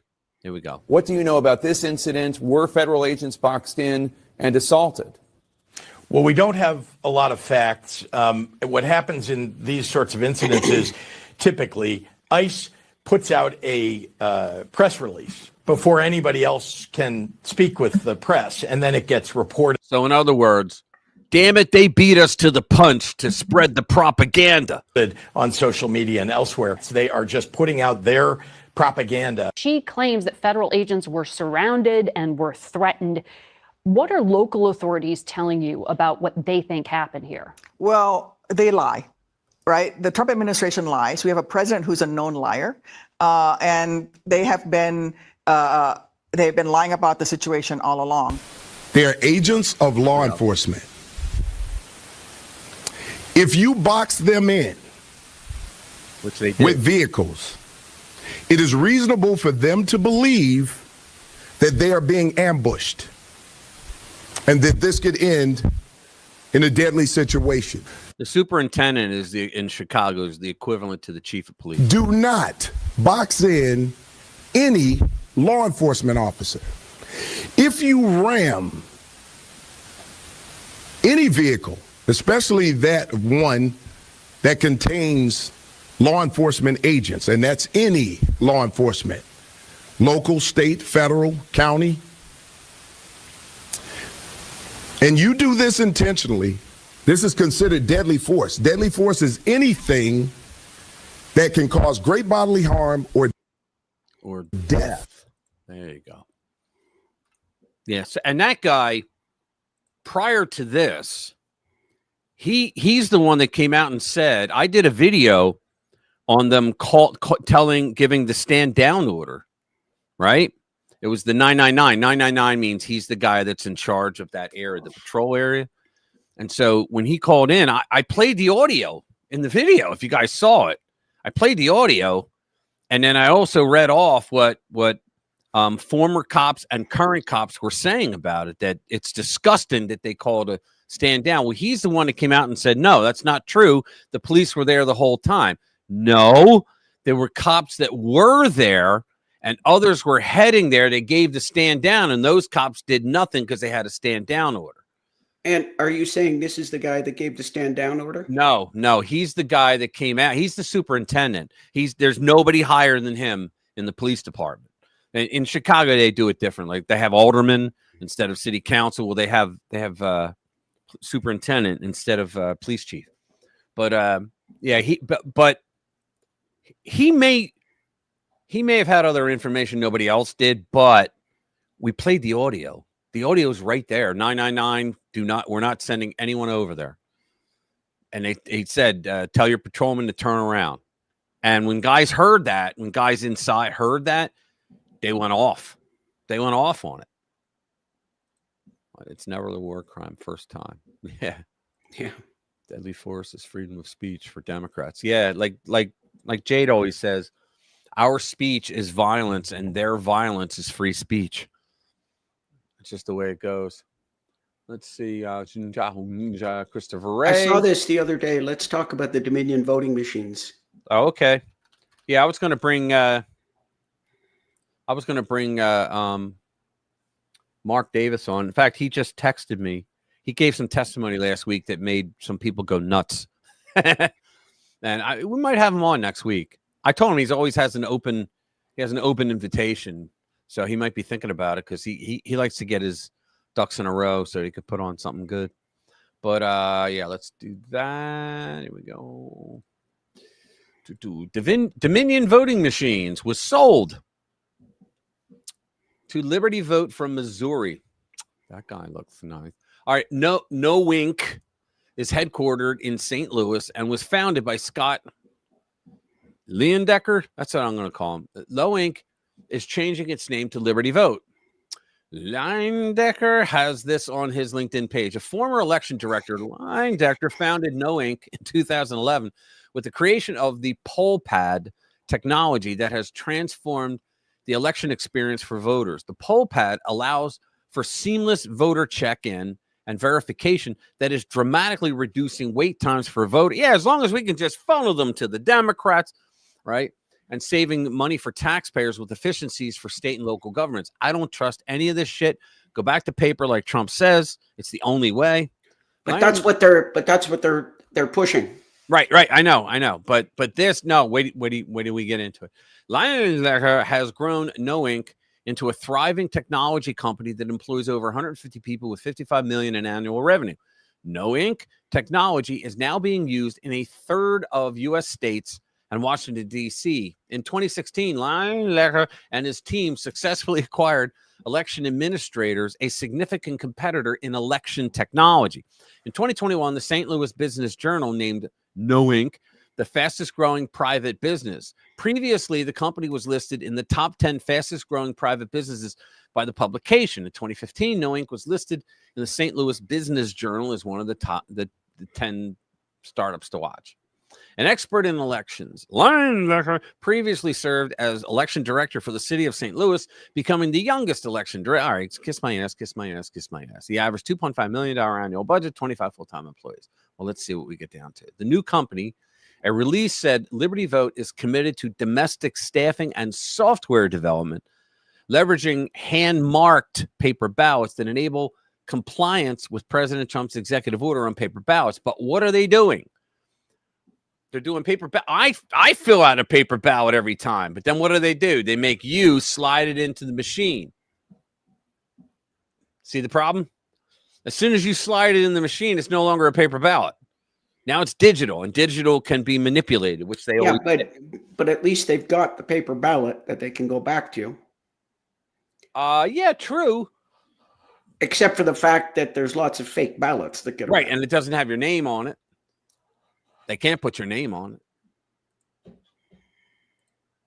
because then it takes away the privacy of your vote. That's why it's always on the envelope, not on you.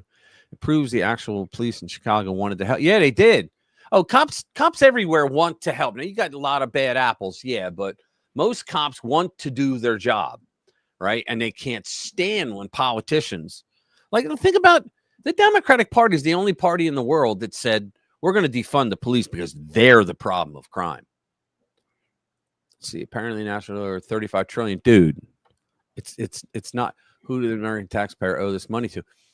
Yeah, China. Japan. It's not even Anglo. It's 10 times that. Yeah, it's about $350 trillion. And the reason I say that is because of unfunded mandates. What happened was years ago, Americans used to call their congressman and go, what the hell are you spending so much goddamn money for? And so they said, all right, we gotta handle this because I got to get elected every 2 years, right? And so what they did is they started taking things off of the budget. All right. So when they got to pay, like when they got to pay for the pensions of government union retirees, right? It's unsustainable. So they take it off budget so that the budget doesn't go up and up and up every year. So these are unfunded mandates, right? And so when you add all that stuff in, it's about $310 to $350 trillion. It's never going to get paid. Never. It's impossible. It's just not. No one's going to. What if we just said we're not going to pay it? They're not paying $35 trillion to Israel. No, a lot of it's owned by China and Japan. Unfunded liabilities or somewhere. Yeah, it's like it's over 300 trillion now. You know, it was like 200 trillion when I learned about it in the 90s from Rush Limbaugh, when he's the first one that came out, and now it's over $300 trillion. It was the Jews. Who owns the banks? Bank owners. I'm willing to bet that most banks are not owned by Jews. I'll just go out there on that limb. And you know that most Jews in the world overwhelmingly are poor as dirt. This was good news. Actually, I can make this the feel-good story of the week, but I won't. So here we go. Antifa professor turned back at airport while trying to flee the country. Oh. So Antifa leader Mark Bray tries to flee the country, is turned back at the airport. This is insanely good news. Someone in the admin seems to be serious about holding violent leftists accountable. So he wrote a book about Antifa. Death threats are driving him out of the U.S. Rutgers historian Mark Bray is trying to flee to Spain after an online campaign from far-right influencers was followed by death threats, not by the influencers. He was turned back at the airport on his first attempt. Nah. So it says Mark Bray, a historian at Rutgers who specializes in Spanish history and radicalism, has been a far-right target ever since. The far right. See, I hate when they say far right, because far right has nothing to do with the right. That's when they talk about this, the alt-right. See, the alt-right originally was people like, you could say Trump, where they say, look, I'm a conservative, but I'm not one of those conservatives, you know, like the rhinos. You know, because that's what conservatism was for a long time, that you don't lower yourself to the levels of the progressives who are running roughshod over the fucking country, winning all the time. All right. They learn to lose like gentlemen. OK, so the real conservatives came out and said, look, we're the alternative right. That's where alt-right. We're the alternative right. We're not those crazy, you know, establishment type rhinos. Okay, we're the alternative. But then the wackos, the white nationalists, neo-Nazi, all that bullshit, they confiscated it. So then the conservatives actually gave it up. But the left loves to, like, they claim that Breitbart is an alt-right thing. They're not of any sort. I mean, yeah, they're alt-right. They had Raheem Kassam, right, who was one of their editors, right? You got Joel Pollack, who was an Orthodox Jew who works there, right? You have all these people from all these different backgrounds around the world. And I remember it was 2020 came in, and the guy, I forget his name, the older guy that does those on-site interviews. He comes into a conference room, and he's got it looks like the freaking UN, and it's all the editors of the different parts of Breitbart, and they're all around, and Alec Marlowe is there, and everybody, right? And so he's walking around with his hands behind his back, trying to think of the first question to ask him. And the first question comes up, and he goes, so what is the procedure when somebody tries to put a racist statement out in an article? And they all turned and looked at him like, are you out of your fucking mind? Like, are you looking at the room here? You know, and they asked him leave. And so it never made it. Never made it on the air. So he published Antifa, the Anti-Fascist Handbook, in 2017. But after President Donald Trump issued an executive order seeking to designate Antifa as a domestic terrorist organization, social media posts from far-right figures and a petition promoted by conservative student activists demonized Bray as an Antifa member who was supporting terrorist behavior. Dozens of targeted threats followed. I don't like to see anybody get threatened with violence? No, I don't like that. Even if, I mean, I wouldn't want to see my worst enemy go through something like that. We all have families and stuff like that. But isn't it interesting that they're now feeling what it was like when these Antifa idiots who don't even know what fascism is, they supported fascists as they were beating up people that were having revivals, Christian revivals out in the open, in fields and in, like, you know, in neighborhoods and whatnot. And they were going up and just crashing the party and beating the hell out of everybody there. Well, isn't it interesting that now it's going on them and they won't learn from it? Quote, we made the decision on Saturday to leave the U.S. when our home address became known by, you were doxxed the same way your people dox innocent people, became known by people who want to do us harm.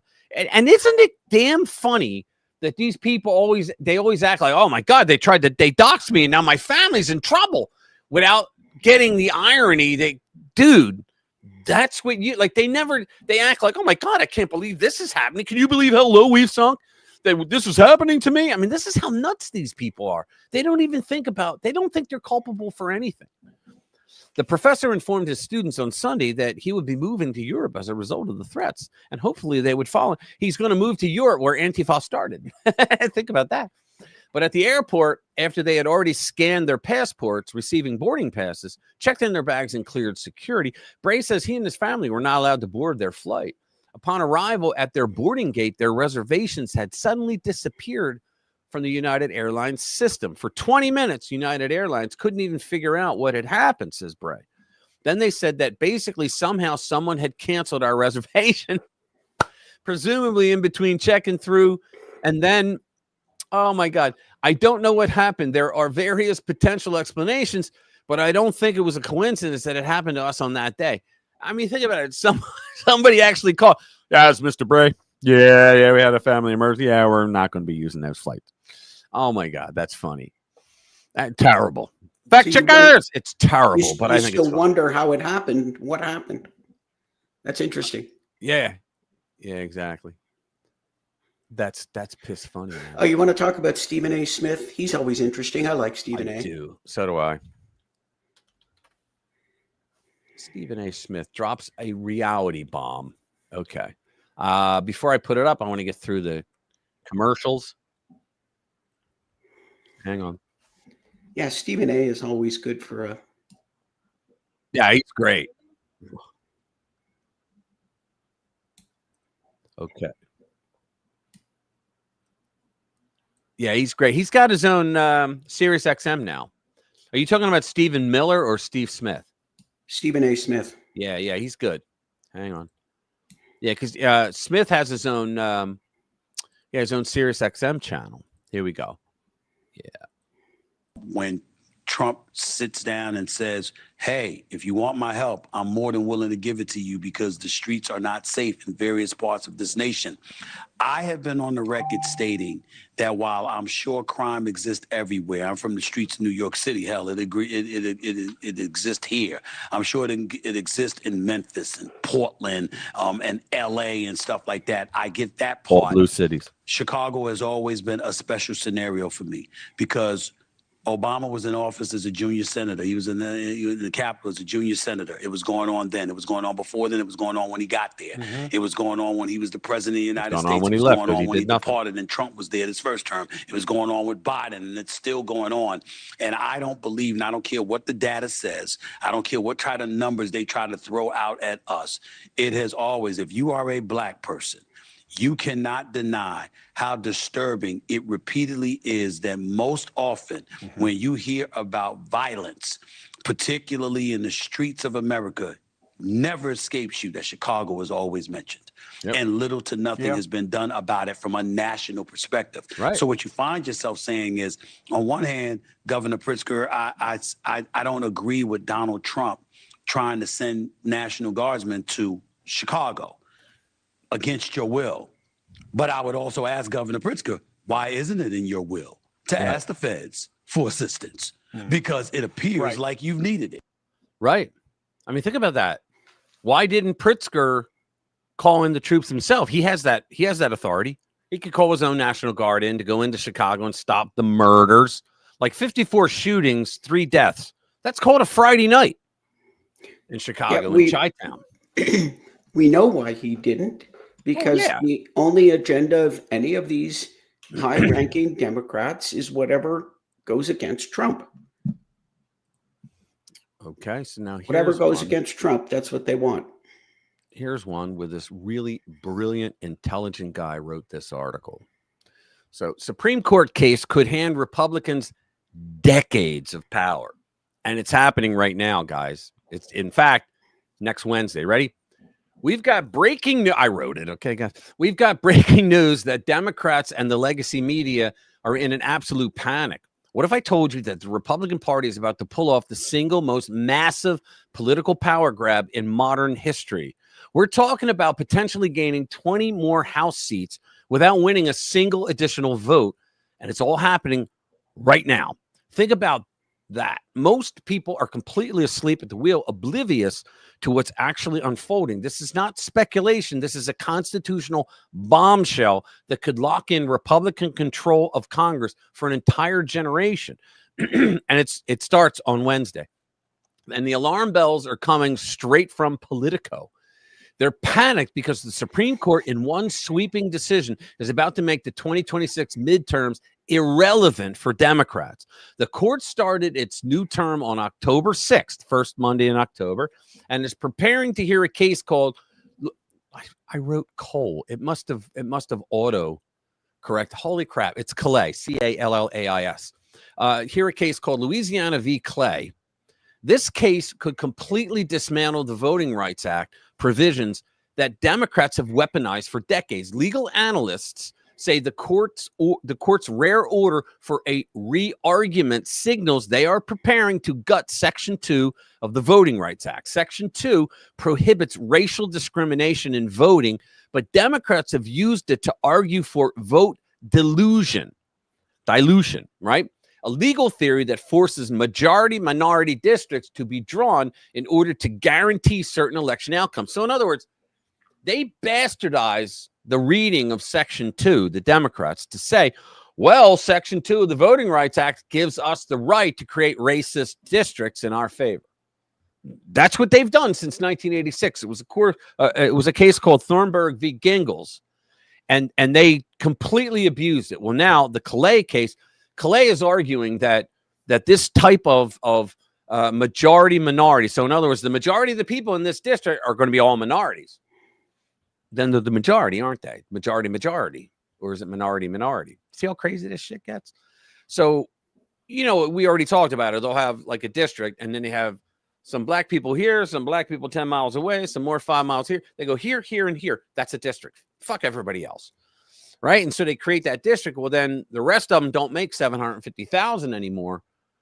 And for some reason, they didn't have to have 750,000 per district, right? To make these racially gerrymandered districts. So then the rest of the district, they have to be moved in, merged in, filtered in, if you will, with other districts surrounding them. So they destroyed a district, created their own, right? I mean, holy crap, they've been doing this and getting away with it because nobody wants to be called a racist if you question it. Right? Critics say this has effectively discriminated against white voters for decades. Now, the conservative majority appears ready to shut that down. If they do, the implications are enormous. Politico reports that Republicans would gain 19 additional House seats. I think it would be between 20 and 25, but 19 additional House seats in southern states like Louisiana, Alabama, South Carolina, Tennessee, and Mississippi. Democrats could be wiped out overnight in those areas. Other states like Georgia, North Carolina, Texas, and Florida would also see their Democratic delegations shrink dramatically.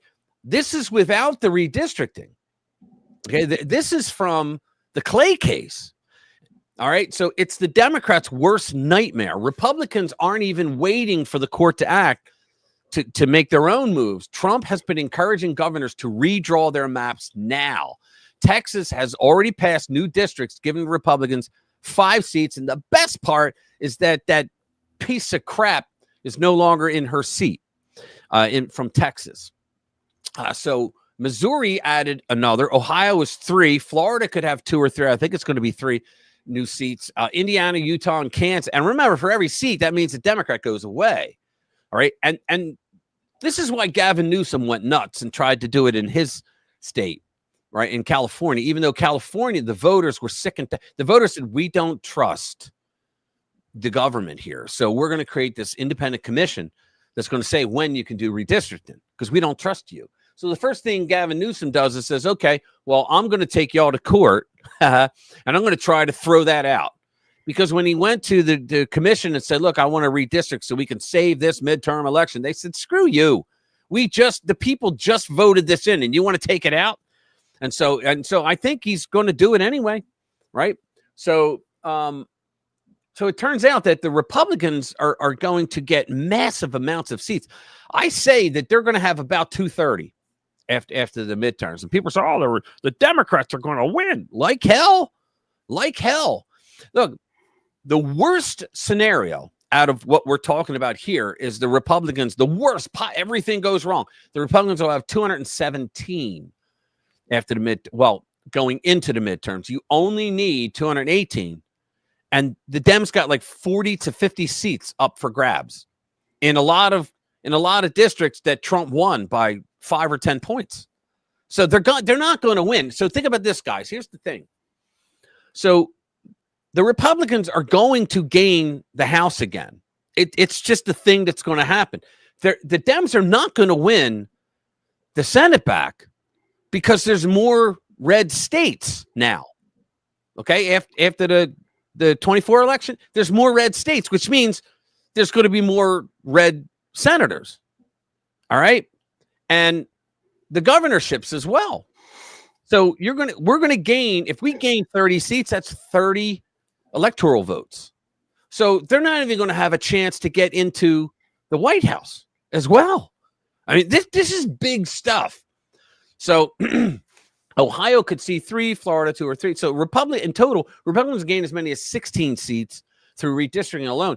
I wrote 16 because that's what the research I did got, but I personally believe it'll be between 25 and 30 in the end with everything from redistricting and from the Clay case.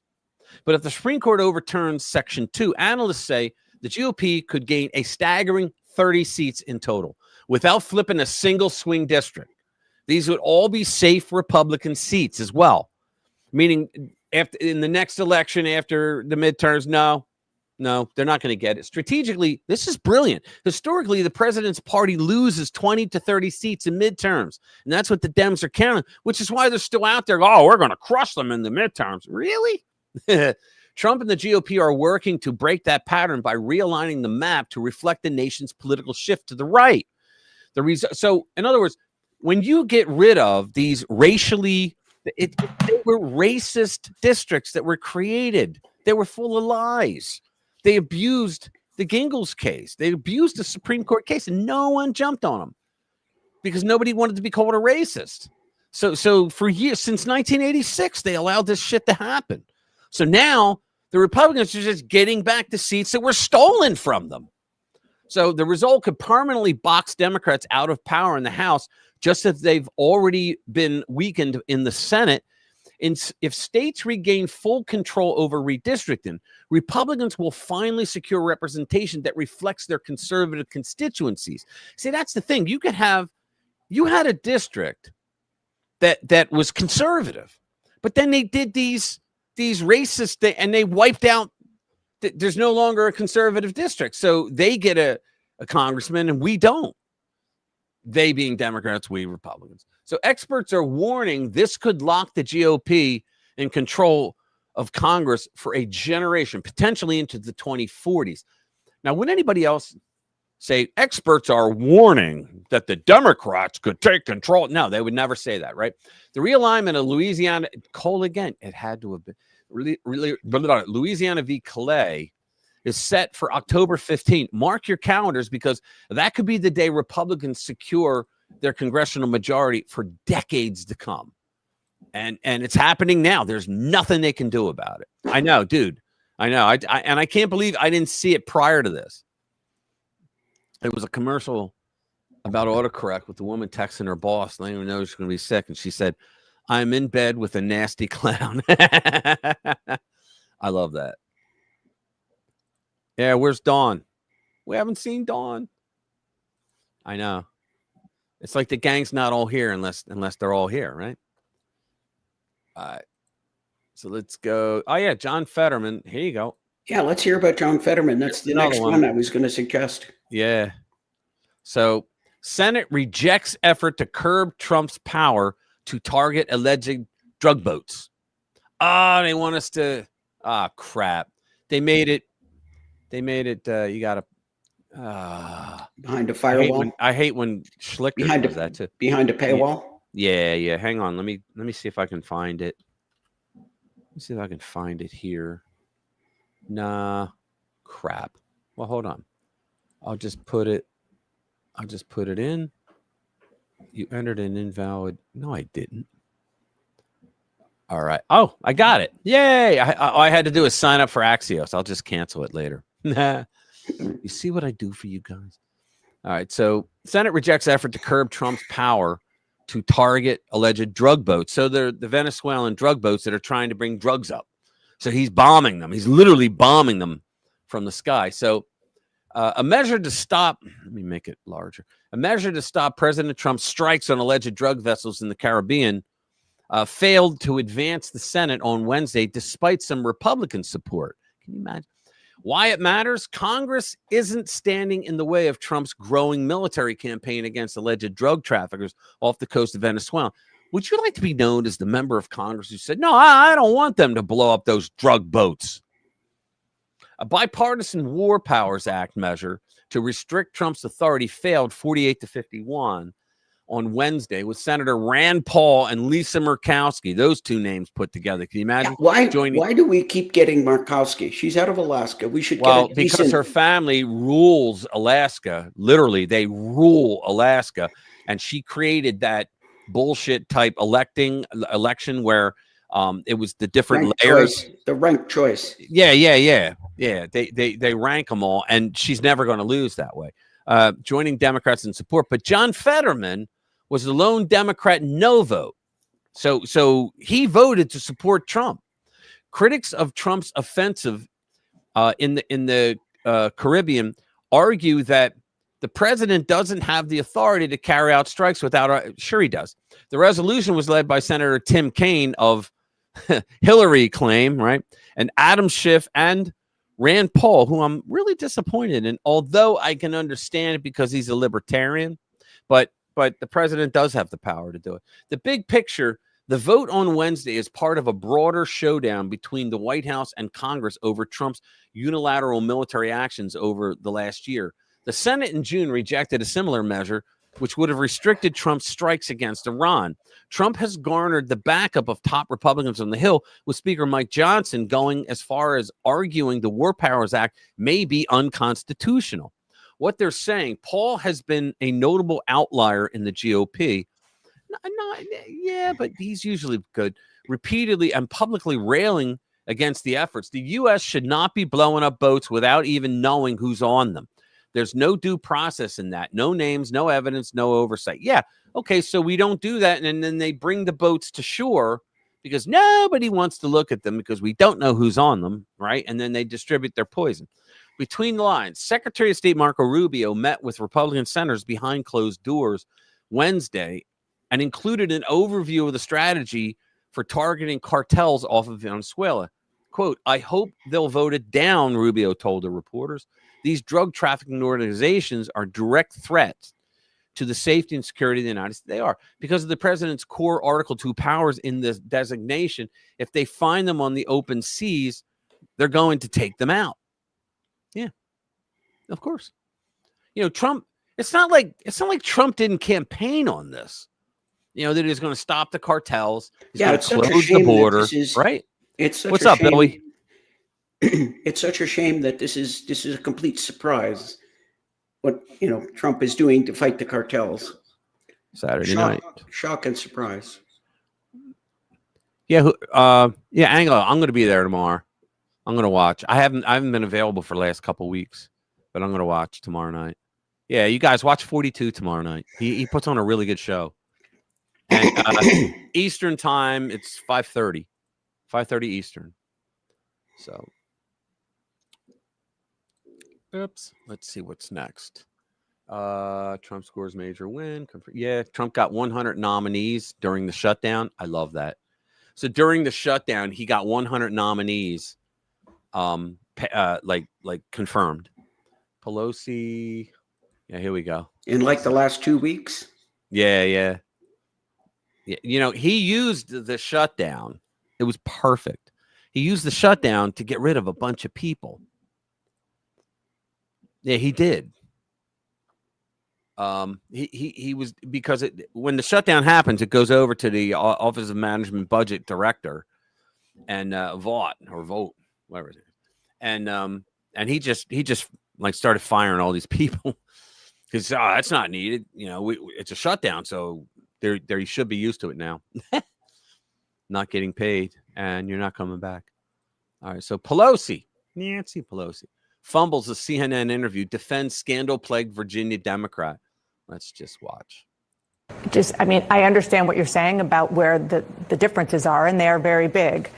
They are voting yes on what we say here in Washington, a clean CR, a bill to keep the government running for 7 weeks, and Democrats are voting no, and for the reasons you just said. So how are they shutting down the government? First of all, it isn't a clean CR. Okay. Yeah, it is. Let's not stipulate to that. It's not a clean CR. What do they have in it? Going into that. The point is, At least she said, "What's not clean?" What do you mean by that? Because it is a clean CR. Yeah, she screwed up.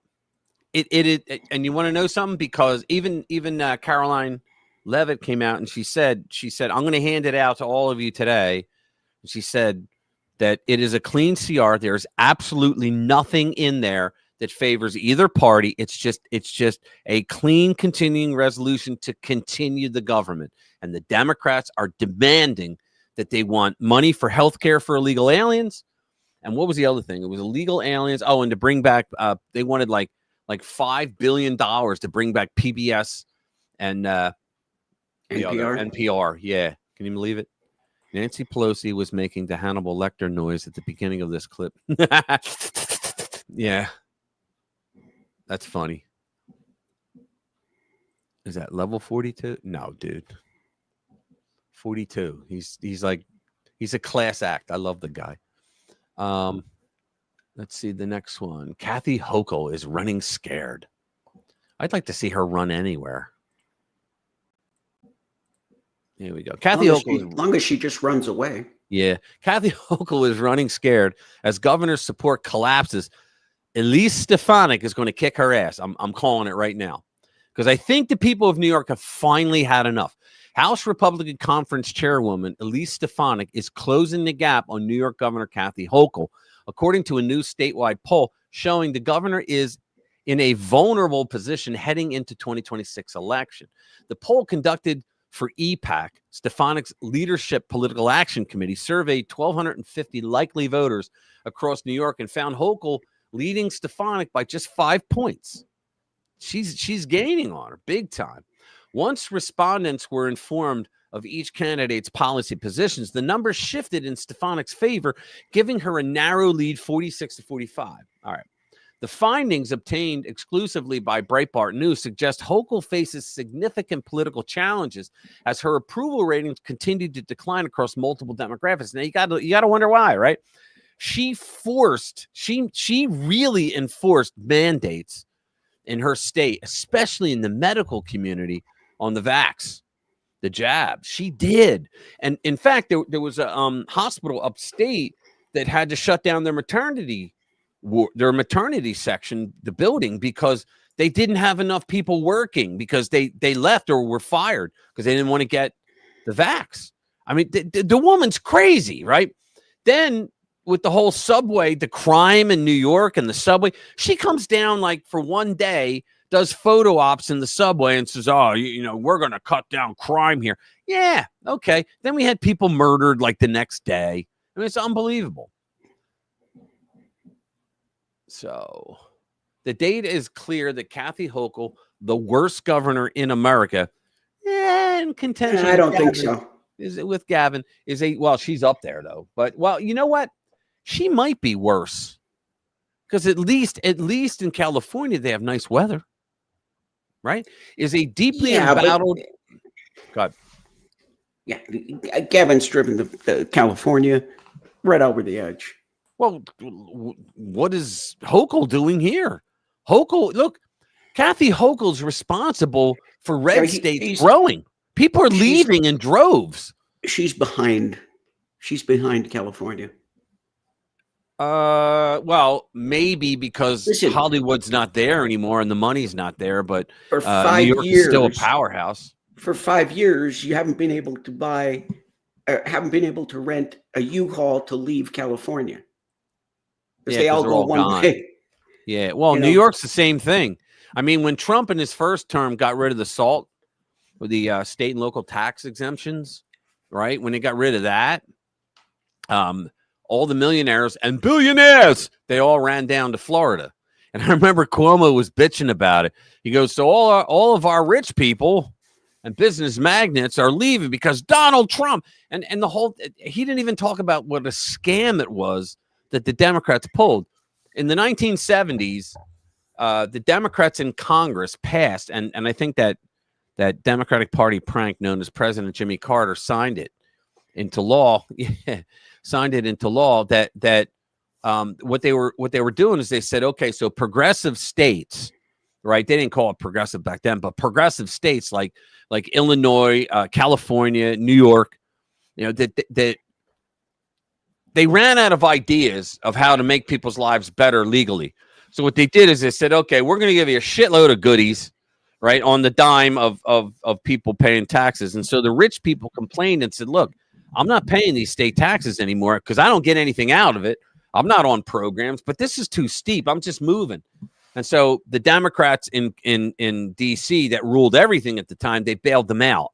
And so what they said is, okay, you can write off your state taxes on your federal taxes. So they called it the SALT, state and local tax. They were exemptions, right? And so Donald Trump comes along like 40 years later and says, how the hell is this fair? So DC is going to spend as much money as they want anyway. So what you're doing is you're forcing people who do not live in progressive states to pick up the loss of the taxes that are not coming in because progressive states, rich people, the Democrats gave him a pass. So he pulled it, right? So now all these rich people, their taxes went skyrocketing and they didn't want to pay it. So New York, pretty much half of New York moved to Tennessee, Georgia, or Florida. Yeah, but Gavin did one better than that. When people moved out of California, he tried to take their money. He said, no, you have to still pay California tax. And they said, go F yourself. Yeah. Well, what he tried to do is he said he wanted to do an exit tax. He wanted to say, if you leave, we're going to charge you to leave. We're going to take 50% of your wealth. He was saying that for the next, I forget how long it was, but for the next so many years, you still had to pay California tax. Yeah. I don't see how he could get away with that. I don't think that's he true. didn't. He didn't. He was trying to. Yeah. Okay. I thought you said he did. No. He didn't get it through, but he was trying to make people continue to. No, it's really bad in Memphis. See, Memphis is one of those cities where the left goes, oh, some of the most violent states are red. Yeah, because you have a city like Memphis, which is blue. And the murders there could be as bad as Chicago. Yeah, that's like they say Texas is violent. Yeah, it's Houston and it's like they say Texas. Well, Texas is violent. Oh, well, Dallas and Houston, right? Wait a minute. Hold on. Bobity's saying, he's confirming you. He's saying 5 years after leaving, a former CA resident is still potentially on the hook for California taxes once you leave. Why? Bobbity, explain that. Yeah, I don't get your ass on the show. Yeah, I don't see how they can, collect it, force you to pay it. But I don't see how they can do that.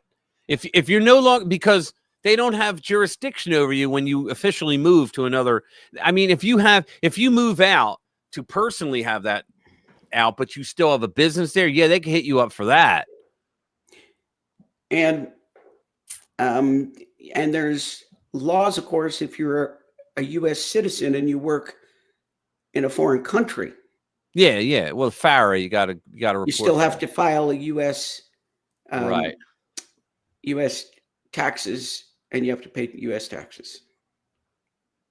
Yeah. Here we go. Is it still a lot? Yes, it is. I got the Kurt Schlichter of the week. I was just looking at that. I figured I you like probably his want to articles. talk about Kurt Schlichter at some point. Beyond the noise, we are winning fundamental victories. Okay, here we go. If you're on social media, let me increase it. If you're on social media or you are watching the regime media, you might be overwhelmed by the sheer volume of bullshit coming from the left. Now, it's all astroturf. The social media stuff is all consultant driven, and the regime media is, well, the regime media. But the regime media is changing regimes before our eyes. It is just that no one sees it because they are distracted by the current fight. Larger trends and newfound testicular fortitude among conservatives, true, Trump brought that, are forcing significant and permanent changes to the structure of the left's most vital ally with a powerful downstream effect. Right. Politics is downstream from culture. Don't swallow the black pill because leftists are screaming and howling like never before. It's always dumbest and loudest before the dawn. And the new dawn is going to reveal a mainstream media landscape that is as different as the current social media landscape is today from what it was under eggplant President Biden. Remember social media not long ago? It was a closed system controlled by communist overlords. Capitalists can be the worst communists who conspired with the evil Biden cabal to suppress the speech of normal Americans about COVID, trans perverts, and everything else. Fact checkers! I'm just reading what he wrote. But that's all changed. Elon Musk, American hero, bought Twitter, made it X, and lifted the censorship rules. I truly believe that is what his legacy will be, that he brought free speech back, which brings freedom back. Its competitors were forced to follow suit, and that effect multiplied when Trump 2.0 came along, something that likely could not have happened without Twitter morphing into X. He's 100% right there. And started. You have to wonder if the old guard would have still continued Twitter as was. Yeah, of course they would. They would have banned Trump again like they did the first time he was president. And would that have been enough that, well, all the information that people then got wouldn't have gotten out, and Trump may never have been elected. Yeah, let me read it again. Its competitors were forced to follow suit, and the effect multiplied when Trump 2.0 came along, something that likely could not have happened without Trump morphing into X and started using the power of government against censorship instead of for it. Because Trump is not the fascist that they claim he is. The Biden regime was. Government forcing private corporations to do things that the government can't do legally is fascism. While Democrats, so put your Antifa and shove that up your ass. While Democrats still bombarded X with nonsense, bitching and moaning, we patriots dominated. True. They went to blue sky, or I call blue ski. There are 1,000 video clips of wizened Dem crones and sexually ambiguous male-identifying Dems talking about how Trump is literally Hitler, even more today than yesterday, when he was also literally Hitler. No one remembers a single clip. It's all lame and all the same. But everyone remembers the ridiculous Hakeem Jeffries with his Frito Bandito mustache and cute little sombrero. X is the right's playground. The quantity of Bolshevik belly aching can't overwhelm the power of the right's memes. Oh, they try. Gavin Hairstyle's social media team of people who look and use pronouns exactly like you would think attempted to parody the Trump aesthetic, but can't quite do it because their heart is not in it. You need a spirit of joy and a sense of humor to meme well, and these bitter, hate-filled losers are just too angry that daddy didn't love them that they can't make it happen funny-wise. And that's the truth. That's why libs don't know how to meme. They just don't. The libs can't. The left can't meme. They're full of anger and hate. We own social media. Memed J.D. Vance at his most outrageous is always preferable to the high-pitched squealing of the Harry Sissons, I call them Harry Sissies, about Trump being mean to criminals. Now it's the mainstream media's turn. The regime media is going to change, and they are. You saw they fired a ton of the dead weight the racists, they got rid of them all. The first reason is that we're woke to just how evil it is.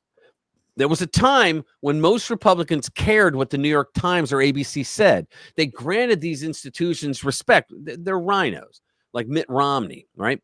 Not you, not us hardcore folks.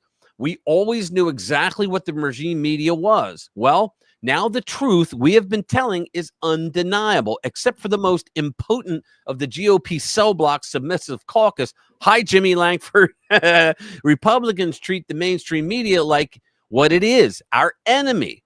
If they go on Face the Press with George Snuffleupagus, is that what is Snuffleupagus? Okay. Or whatever.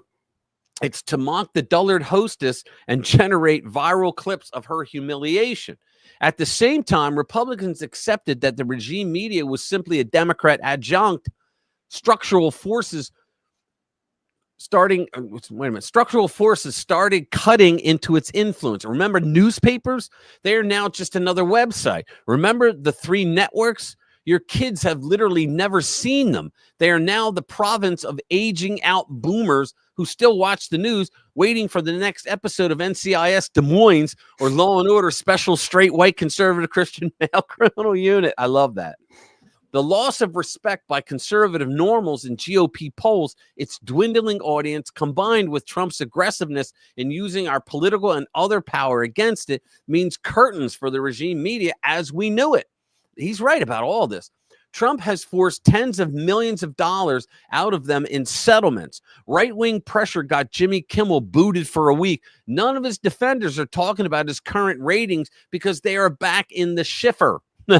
Clearly, the regime media's corporate owners have gotten worried and decided that perhaps making blood enemies of half of America was a poor idea. See, when they were woke, because they had to be woke, right?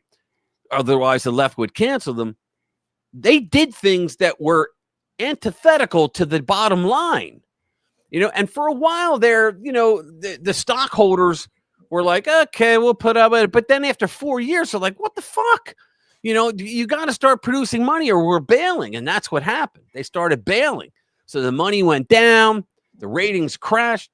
2 recent events are indicators of the trend. The first involves the Washington Post, the WAPO. It's fired a lot of its lefty hacks, but as hilarious as it is that these journos are being forced to learn to code only to be denied work by the H-1B foreigners they once shilled for, the real tell was in a recent editorial about the shutdown. I won't link it because they get nothing from us, but in that editorial, they pointed out that the Affordable Care Act never actually provided affordable care. Their editorial board committed the heresy of questioning Obamacare. Something new is afoot. Then CBS hired Barry Weiss as editor-in-chief. That I didn't believe, right? What, you know who Barry Weiss was? She was one of the independent journalists that, along with Matt Taibbi, that Twitter gave the Twitter dump files to them and gave them the awesome responsibility to leak them as they felt fit, right? And so she became famous over that. So they brought her in. Wow. Well, the news division did not. She was forced on it by corporate. The staff is aghast, though it cannot question her credentials, as she came from the New York Times before quitting in disgust. Now Weiss is no Republican, and she's certainly not MAGA, but she personally suffered persecution for refusing to yield to the party line on perverts, Israel, and censorship. Exactly. She plans to pay special attention to 60 Minutes, the once mighty institution that has been disgracing itself with the depth of and intensity of its Democrat shilling for decades. The old guard is huffing and puffing and strutting around in its skin suit, but they are done. Weiss is going to make CBS News, if not a right-wing outlet, at least not a left-wing one. That's exactly correct. Taibbi would have done the same. She will not only cut out the bias, but she will force the broadcast of facts and stories unfavorable to Dems. It's what they do not cover that is as harmful as what they cover falsely. Ask the regime media fans in your life if they know about the crazy kid killer fantasy Virginia Attorney General candidate. They sure would if he were a Republican, and that's huge. You see, CBS News, while greatly diminished, remains the primary news source for millions of Americans of crustiness, the old people. It's what old people watch. And who is turning out to these rallies and town halls and who always votes because they have nothing else to fill their empty lives with but politics? Old boomers. No, not all of them, but a lot of them. These soft-headed dorks have been thoroughly indoctrinated. Moreover, they have been kept in the dark about facts that show the Democratic Party for what it is, a race communist crime family full of fatties, freaks, and naggy wine women. But now they will get something at least marginally akin to the truth. The decline of the regime media, like the revolution in social media, is a critical trend. It is fundamental, one of the most important things happening now, and one that will have effects that echo in the future. But no one is talking about it. This long-term strategic campaign to break up the infrastructure of our enemy is overshadowed by day-to-day tactical engagements. Now, that's good because while the left is spazzing out over sombreros, and I truly think that's why Trump and the GOP went with the sombrero memes, so that while they're screaming about that, they're getting a lot done. It is not fighting back against the restructuring of its most powerful ally. Shh, don't tell them.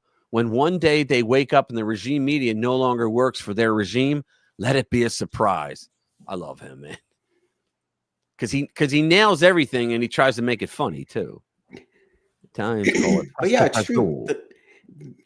The left can't meme. No, they can't. There's no way. Oh, Dawn's here. Hey, what's up, Dawn? Good to see you, girlfriend. How you doing? So let's see. What's next? We did the Kathy Hochul. I want to get another video up. Let's see. It's incredible to see there's a wine to select the price. Oh, yeah, this is great. Let's see. Before I put it up, it's a Rumble, so I got to get rid of the commercials. Hang a sec. This will be writing about selective prosecution of a woman who did selective prosecuting. Here we go. Okay, here we go. This is great. Let's bring it up. Here we go. Do two wrongs make a right, Scott? Well, the implication that I don't support the Constitution that you made notwithstanding. I did not say that. Excuse me of being an He's original. He's just famous for being a constitutional originalist. Here's what I think. Scott Jennings is awesome. If Democrats like Slotkin are going to come out today and whine about selective prosecutions over Tish James, her entire career is built on the selective prosecution of one man. Now, I also believe what Elliot said. There's a process here. Everybody gets their day in court. Obviously, a grand jury saw enough evidence to bring charges. We don't know what they are, but a grand jury looked at this and says, okay, there's something here. She gets to go to court just like Comey, just like anyone else. But to me, it's just not going to fly to boo-hoo over selective prosecutions on this particular person who promised in her campaigns, who went after him on things, as Jonah said, that had no business ever happening, if not but for the man's. The guy Jonah there, he wrote the book Liberal Fascism years ago. He's a piece of crap rhino, never Trumper now, but he did write a good book. Last name being Trump. So I'm not going to. How is that not a two wrongs make a right argument? I'm not saying it's right or wrong. I'm saying she gets her day in court. I'm saying a grand jury saw enough evidence to bring charges, and I'm saying she gets to go to court and tell her side of the story, and then we'll see what happens. But I'm just arguing the political debating issue here. Democrats are going to say, this is the first time we've ever had somebody go down the road of selective prosecutions. That's what they're on doing. her? Yeah. Give me a break. No, I agree with that. The one thing Yeah, Jonah Goldberg became a real piece of crap when Trump ran. But he did write a good book, though. He's the first one that pointed out that fascism is a left-wing ideology. And remember, I did Giovanni Gentile. I pointed out that he was a socialist who was a mentee of Marx, Karl Marx. Well, communism and socialism are... They are, aren't they, Commander? They really are. Sorry. Go ahead. Communism and fascism are both authoritarian regimes. They just do it slightly differently. Really, the only difference... They're socialists. Fascist regimes are socialists. The only difference is the ownership of private property.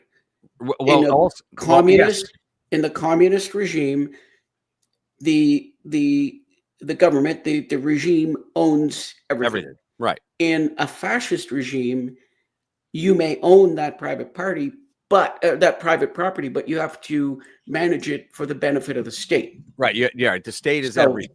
Right. And then if it's you always don't, been left wing, though. if you don't, they'll take it off you and give it to somebody else. So there's still private property as long as you use it properly. Right. See, I said this about Barack Obama when he did the Obamacare thing.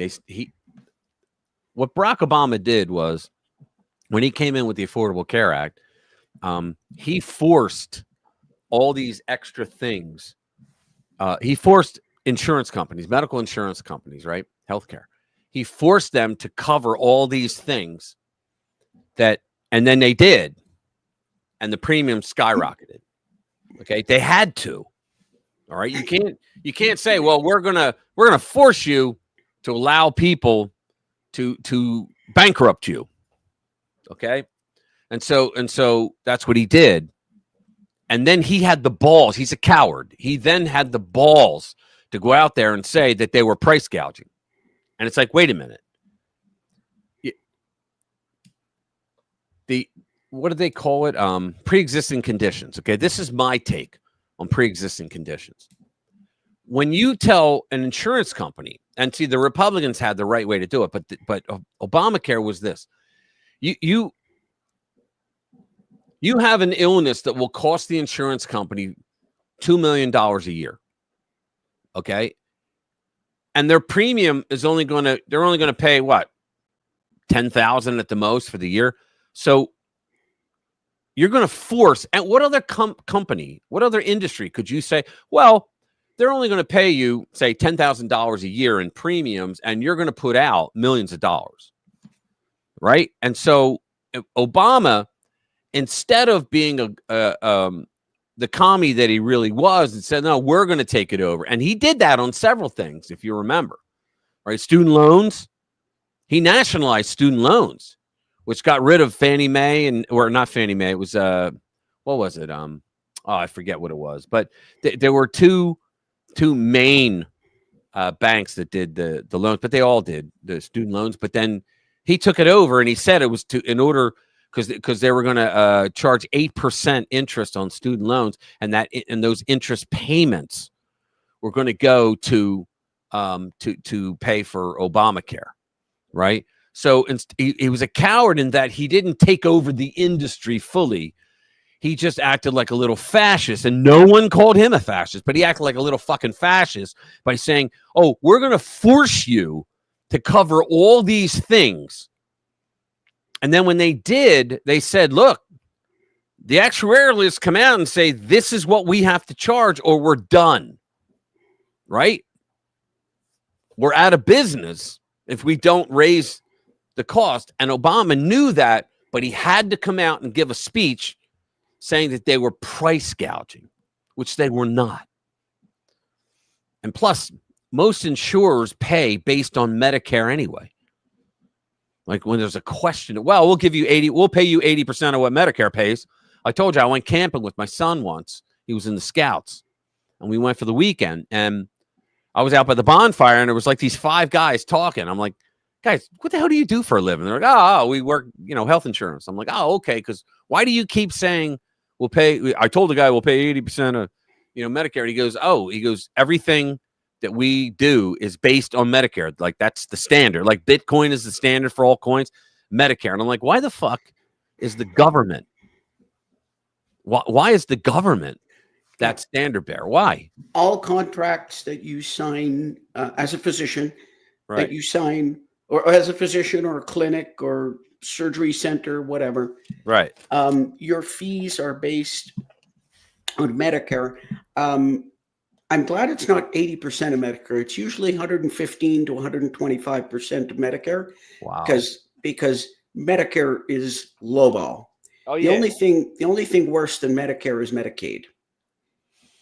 And that neither of those was something I was ever interested in being involved in. I never signed up to be a Medicare or Medicaid provider, didn't want to. Yeah.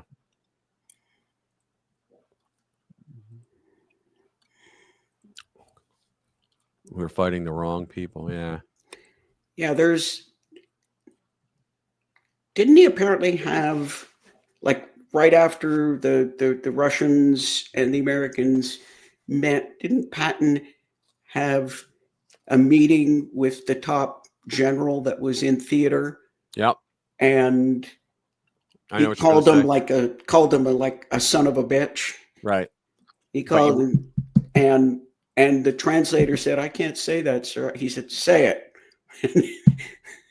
And then, of course, the general said, "Well, you're a son of a bitch too." And Patton apparently said, "Well, from one son of a bitch to another," and they had a drink, a toast. Wasn't he also the one where he gave back that one word response when they said, you have to surrender, and he said nuts. He went nuts, meaning fuck you. but Patton, right after the war, he went on a tirade saying we got to go after the commies in Russia. And they were like, they were our allies, and this. He goes, so what? He goes, they're on a quest to globally take over the world with communism. And he was right. And they didn't they said, nah. One war's enough for now. Well, 2 wars, really. But I'll tell you, and this is just a digression. Right now, I look at Europe and I'm thinking, oh, Putin can have it. I don't give a shit. I don't think that way. Yeah. All of it, except the people who are in here. I want the UK to remain the UK. Because as far as I'm concerned, hold on. As far as I'm concerned, the UK brought civilization to the pagan world. That's just how I feel. And all of you guys that are in here from the UK and anyone you may know in Europe who is an actual patriot and conservative, you're welcome over here if that happens. Yeah. Hold on, Bobbity. Eisenhower gave his farewell speech where he complained about a military-industrial complex and that he did not foresee it coming. Remember his farewell speech? He's the one who warned about it. And people said, you better not say that. Right? But he did. The enemy of my enemy is not my friend. He's next. Exactly. Yeah. And then no, that was MacArthur. I think MacArthur's the one that died in an auto accident. And they think it was rigged. Patton was it hurt Patton? badly. Patton was hurt badly in a car accident, a Jeep accident. I think he died. Whoever it was I'm talking about died in an accident, and he died as a result. I don't know. Right, that's what I mean. Yeah. And the point was that they're saying that they believe it was a rigged accident because I've heard that. Yeah, he was going around saying we got to go after the commies, and they didn't like him saying it. So I'd go and live with. Yeah, I don't know if I believe that. Oh yeah. Well, except against us, of course. But I know, Angela. I mean, I love you guys. I really do. Anybody, even the Australians, because you guys came from there.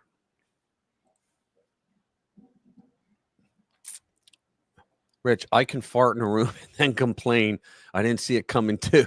That doesn't mean I'm not responsible. Well, the same sort of thing happened to Nixon when Nixon brought his CIA director into the Oval Office and said, I believe that the bureaucracy is getting too strong and they're creating more laws now than Congress. And I'm going to do something about it. 3 months later, he was out of office because the CIA director was involved in it.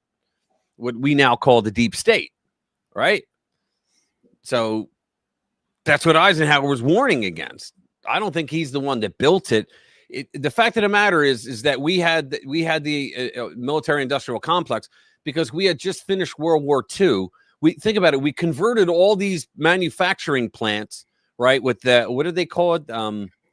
I forget what they call it. They said FDR said we're going to get into the war, but for now, we're going to create munitions for the UK, for England, and they said we're going to get into the war eventually. But if you convert your now your plants into manufacturing plants for the war effort, you will not pay taxes for the rest of the life of your business. And that was true. And that's what they did. And they said, if you don't do it until we go into the war, actually, we'll still hire you for contracts, but you'll pay taxes. So a lot of companies, Mattel being one of them, they went in on the deal, right? Because they wanted in. And that way, FDR was smart that way. Because think about it. If you're you're thinking long-term for your company, when you take that deal, I mean, they did. And so what happened is after the war, the reason why, like they said during the Eisenhower years, they had 90% tax rates and people paid. No, nobody paid 90% tax rates. Okay. But the reason why, and that's not why the libs like to say, well, they had a 90% tax rate. And that's why we were doing so well with the money. No, fuck you. The government never makes life better for the American people. It was because the United States at that point, after the war, was the only country in the world that wasn't completely destroyed, practically anyway. And we were the only ones that were in a position that we could build the things that the world needed at that time. You know, washers and dryers and, you know, the bullshit that we make, cars, stuff like that. Everything that the world, now civilized, wanted, we made it, and we were able to manufacture and ship it overseas. And that's why we kicked ass. Why do farts smell?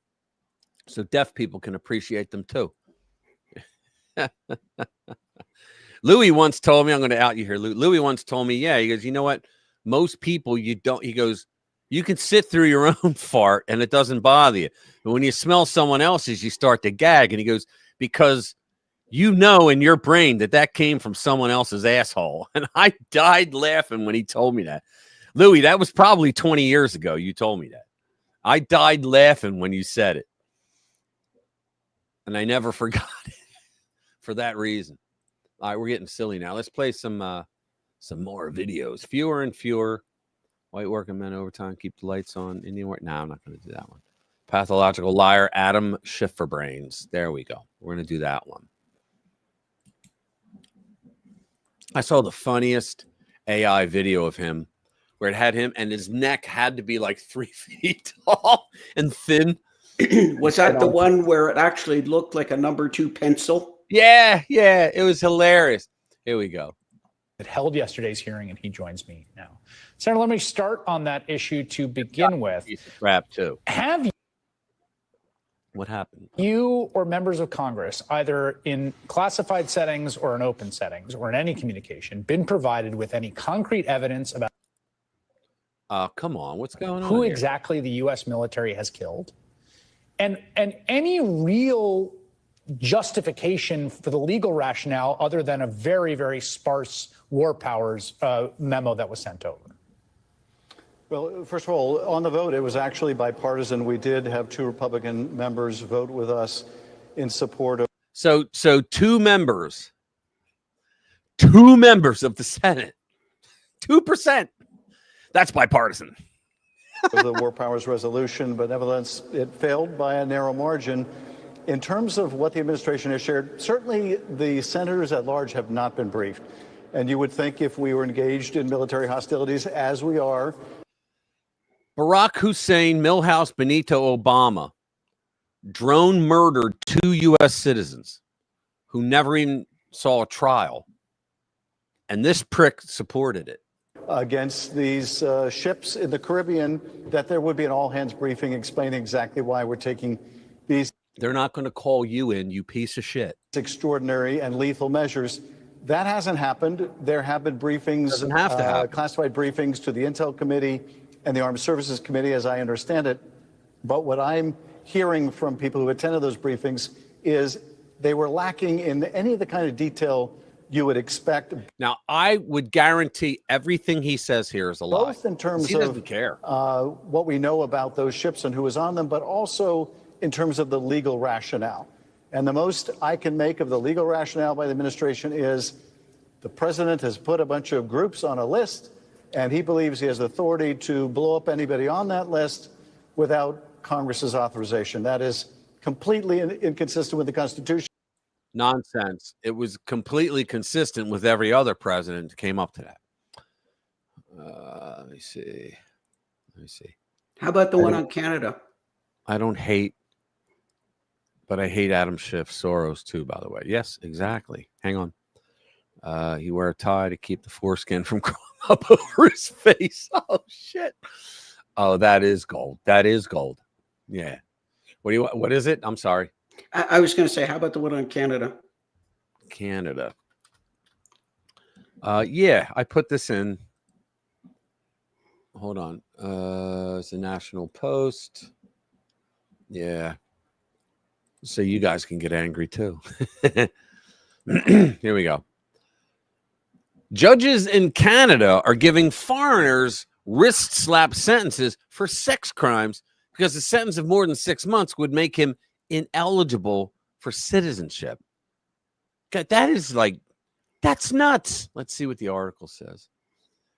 Indian man avoids immigration consequences after spying on woman using bathroom at his Ontario home. His appropriate sentence was reduced to 5.5 months in jail, while a sentence of more than 6 months would have made him inadmissible on the grounds of serious criminality. So, wow. Let's see. The laws that are meant to ensure that criminal immigrants are deported are unfair because citizens don't get deported when they break the law. So immigrants have to be punished less, or else they would be punished more via the law having intended effect. Is this how old? No, it can't be. They're not all that stupid up there. We have Commander here. He's not a moron, but you know what? But there's you don't much live more around here, right? much more widespread leftist ideology. Yeah, hate and anger. I know. When the Saxon began to hate. Yeah. Is that when the Saxon began to hate? That's one of 42's poems, isn't it? Cut him some slack. He doesn't exactly know how to use indoor plumbing in his native land.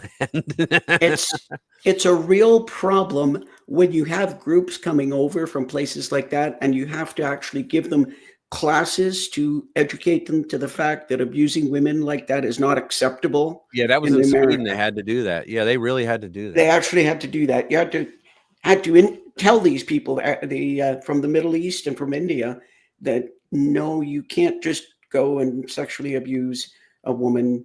Right. That's just not something you can do. And everybody's like very confused at that point. Yeah, I know. Here's one. This is why I love Giorgia Meloni, Prime Minister of Italy. Okay. Giorgia Meloni proposes burqa ban with fines of 2,600, I guess that's pounds, to stop Islamic separatism.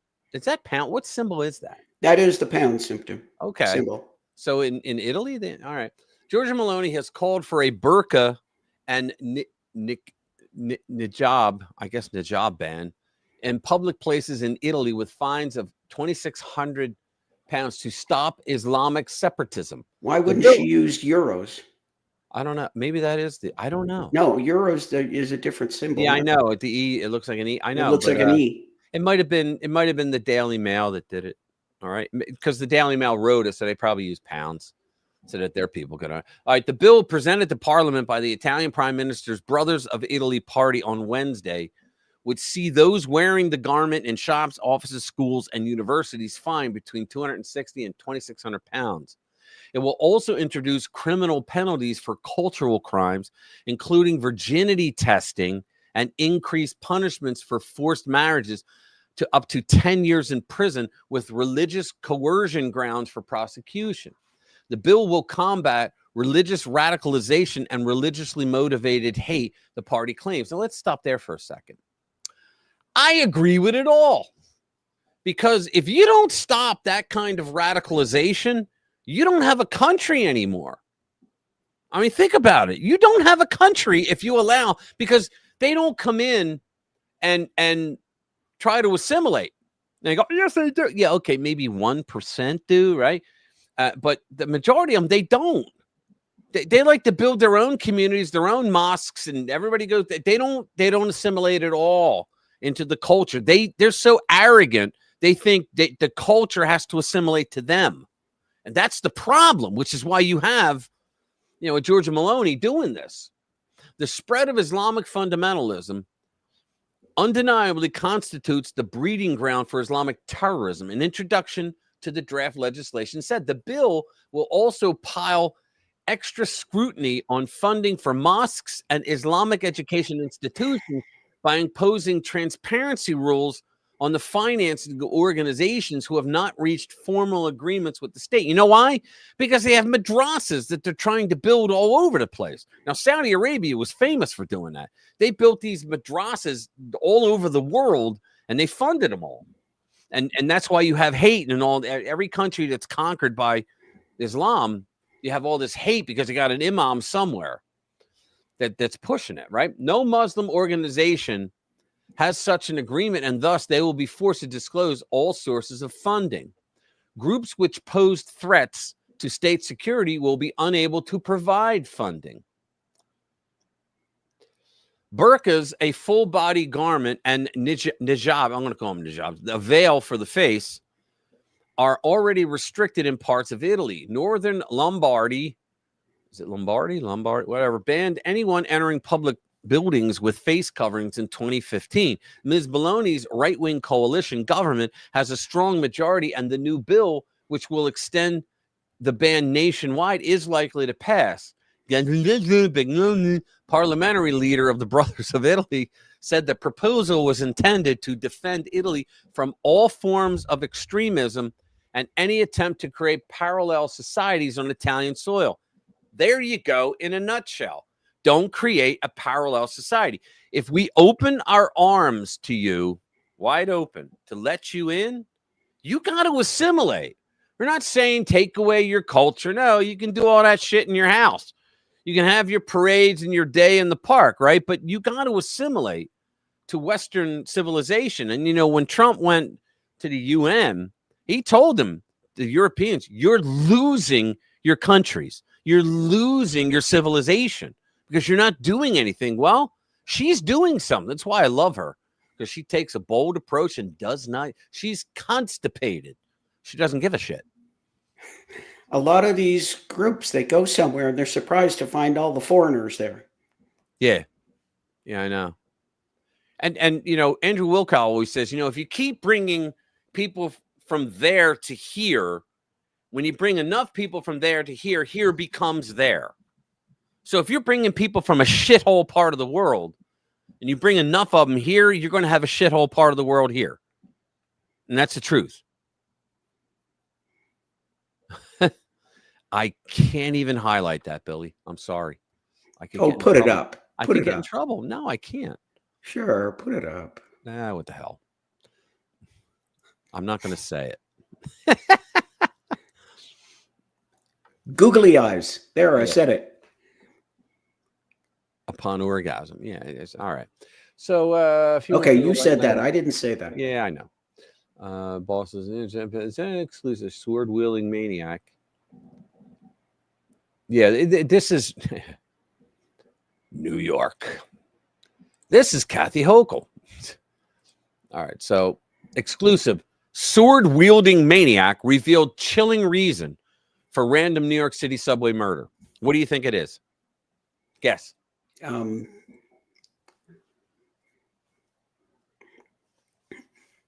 Because he's insane.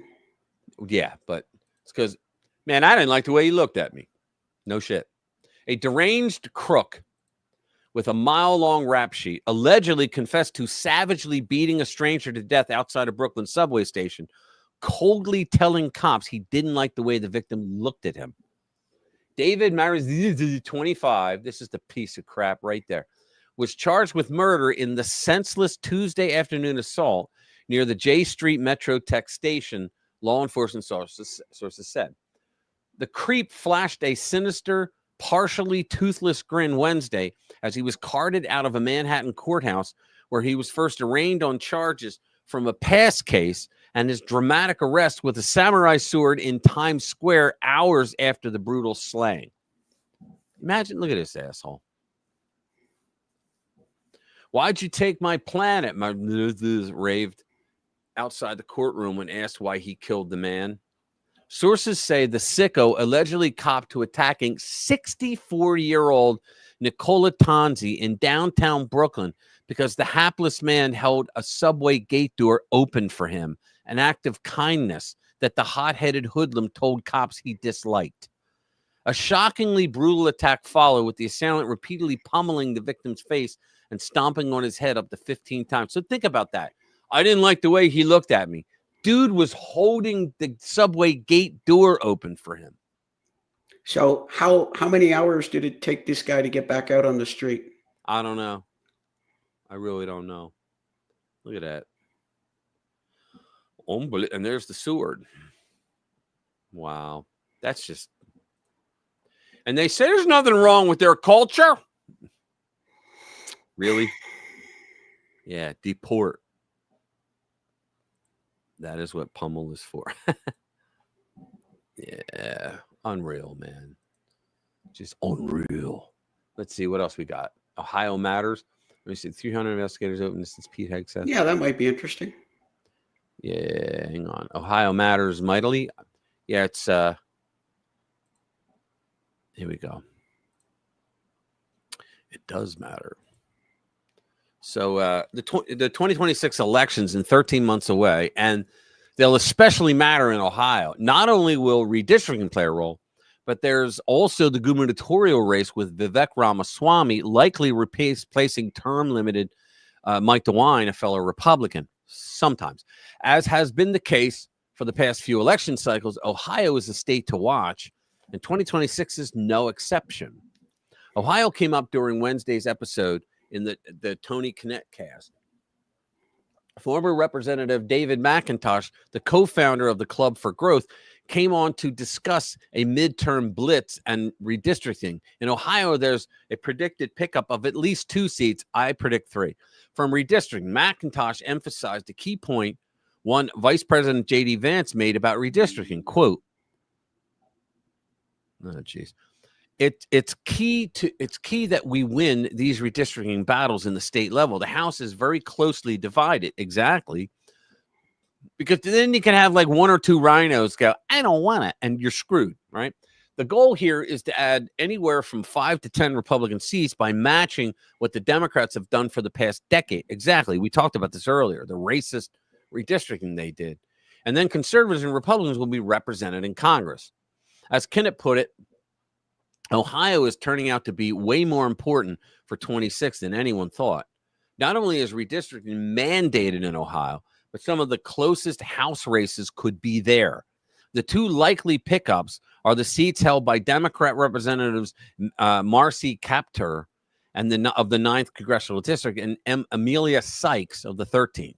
Democratic Representative Greg Landsman of the 1st Congressional District could be a 3rd. All have been targeted by the National Republican Congress, or Committee, sorry, Congressional Committee. McIntosh called to mind that there are really only 25 to 30 battleground seats, a category Kaptur and Sykes could certainly fall into. Those 25 to 30 races further benefit Republicans, as there are more Democrats sitting in a Trump district than Republicans representing a Kamala Harris district, which is a good thing. President Donald Trump won the 9th Congressional District and came close in the 13th District. So that's why they're important, to be on. McIntosh and Kinnett brought up Ramaswamy with what McIntosh is seeing on the ground in Ohio. Ramaswamy is exciting Republicans and independents all over the state with his vision for the state, which means that if Ramaswamy is doing that and he campaigns around the state, he'll pull those Republicans. He'll get them over the finish line. The U.S. Senate race, I always knew, a lot of people say, I don't trust him because he used to be a liberal. Okay, well, so was Reagan. The U.S. Senate race also came up. Republican Senator John Husted, all right, who was appointed to fill Vance's seat, is likely to face former Democrat Senator Sherrod Brown, who lost last year to now Senator Bernie Moreno. He sounded like one of them, but he went back to Washington and just voted for these far-left crazies, McIntosh said, with regards to how Brown is still trying. Husted drew, I don't know his name. Husted drew a contrast between himself and Brown when speaking to the Daily Signal, framing it as DC guy versus Ohio guy race. They always do that. So Ramaswamy tweeted out, day trip to Montana for a blowout TPUSA event last night, back to Ohio at 2:30 a.m., started today in Franklin County, 2 events now in Belmont County. another in Carroll County, then another in Harrison County, and hopefully back home to Columbus in time for bedtime with the kiddos. Yeah, he's working his ass off. And I hope he wins, because he would be good. And if he, think about it, if Ramada in, if Ramaswamy does well as a governor, 2-term governor, that'll help him for the White House. And whatever you say about Ramaswamy, I always remember that when, do you remember, how did they put it? Then they asked the candidates if, I think the question was, would they support Trump if he was the candidate? And he was the first one to put his hand up. Oh, yeah. Yeah, I remember. It just shot right up. Oh, yeah, yeah. So, he knew Trump was going to win. Yeah. I think they all did. And because think about this, he didn't participate in a single solitary primary, and he won them all.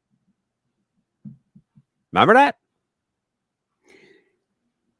Yeah, and Ramaswamy was never serious about running for president. This was a test bed. Oh, that's what I thought it was too.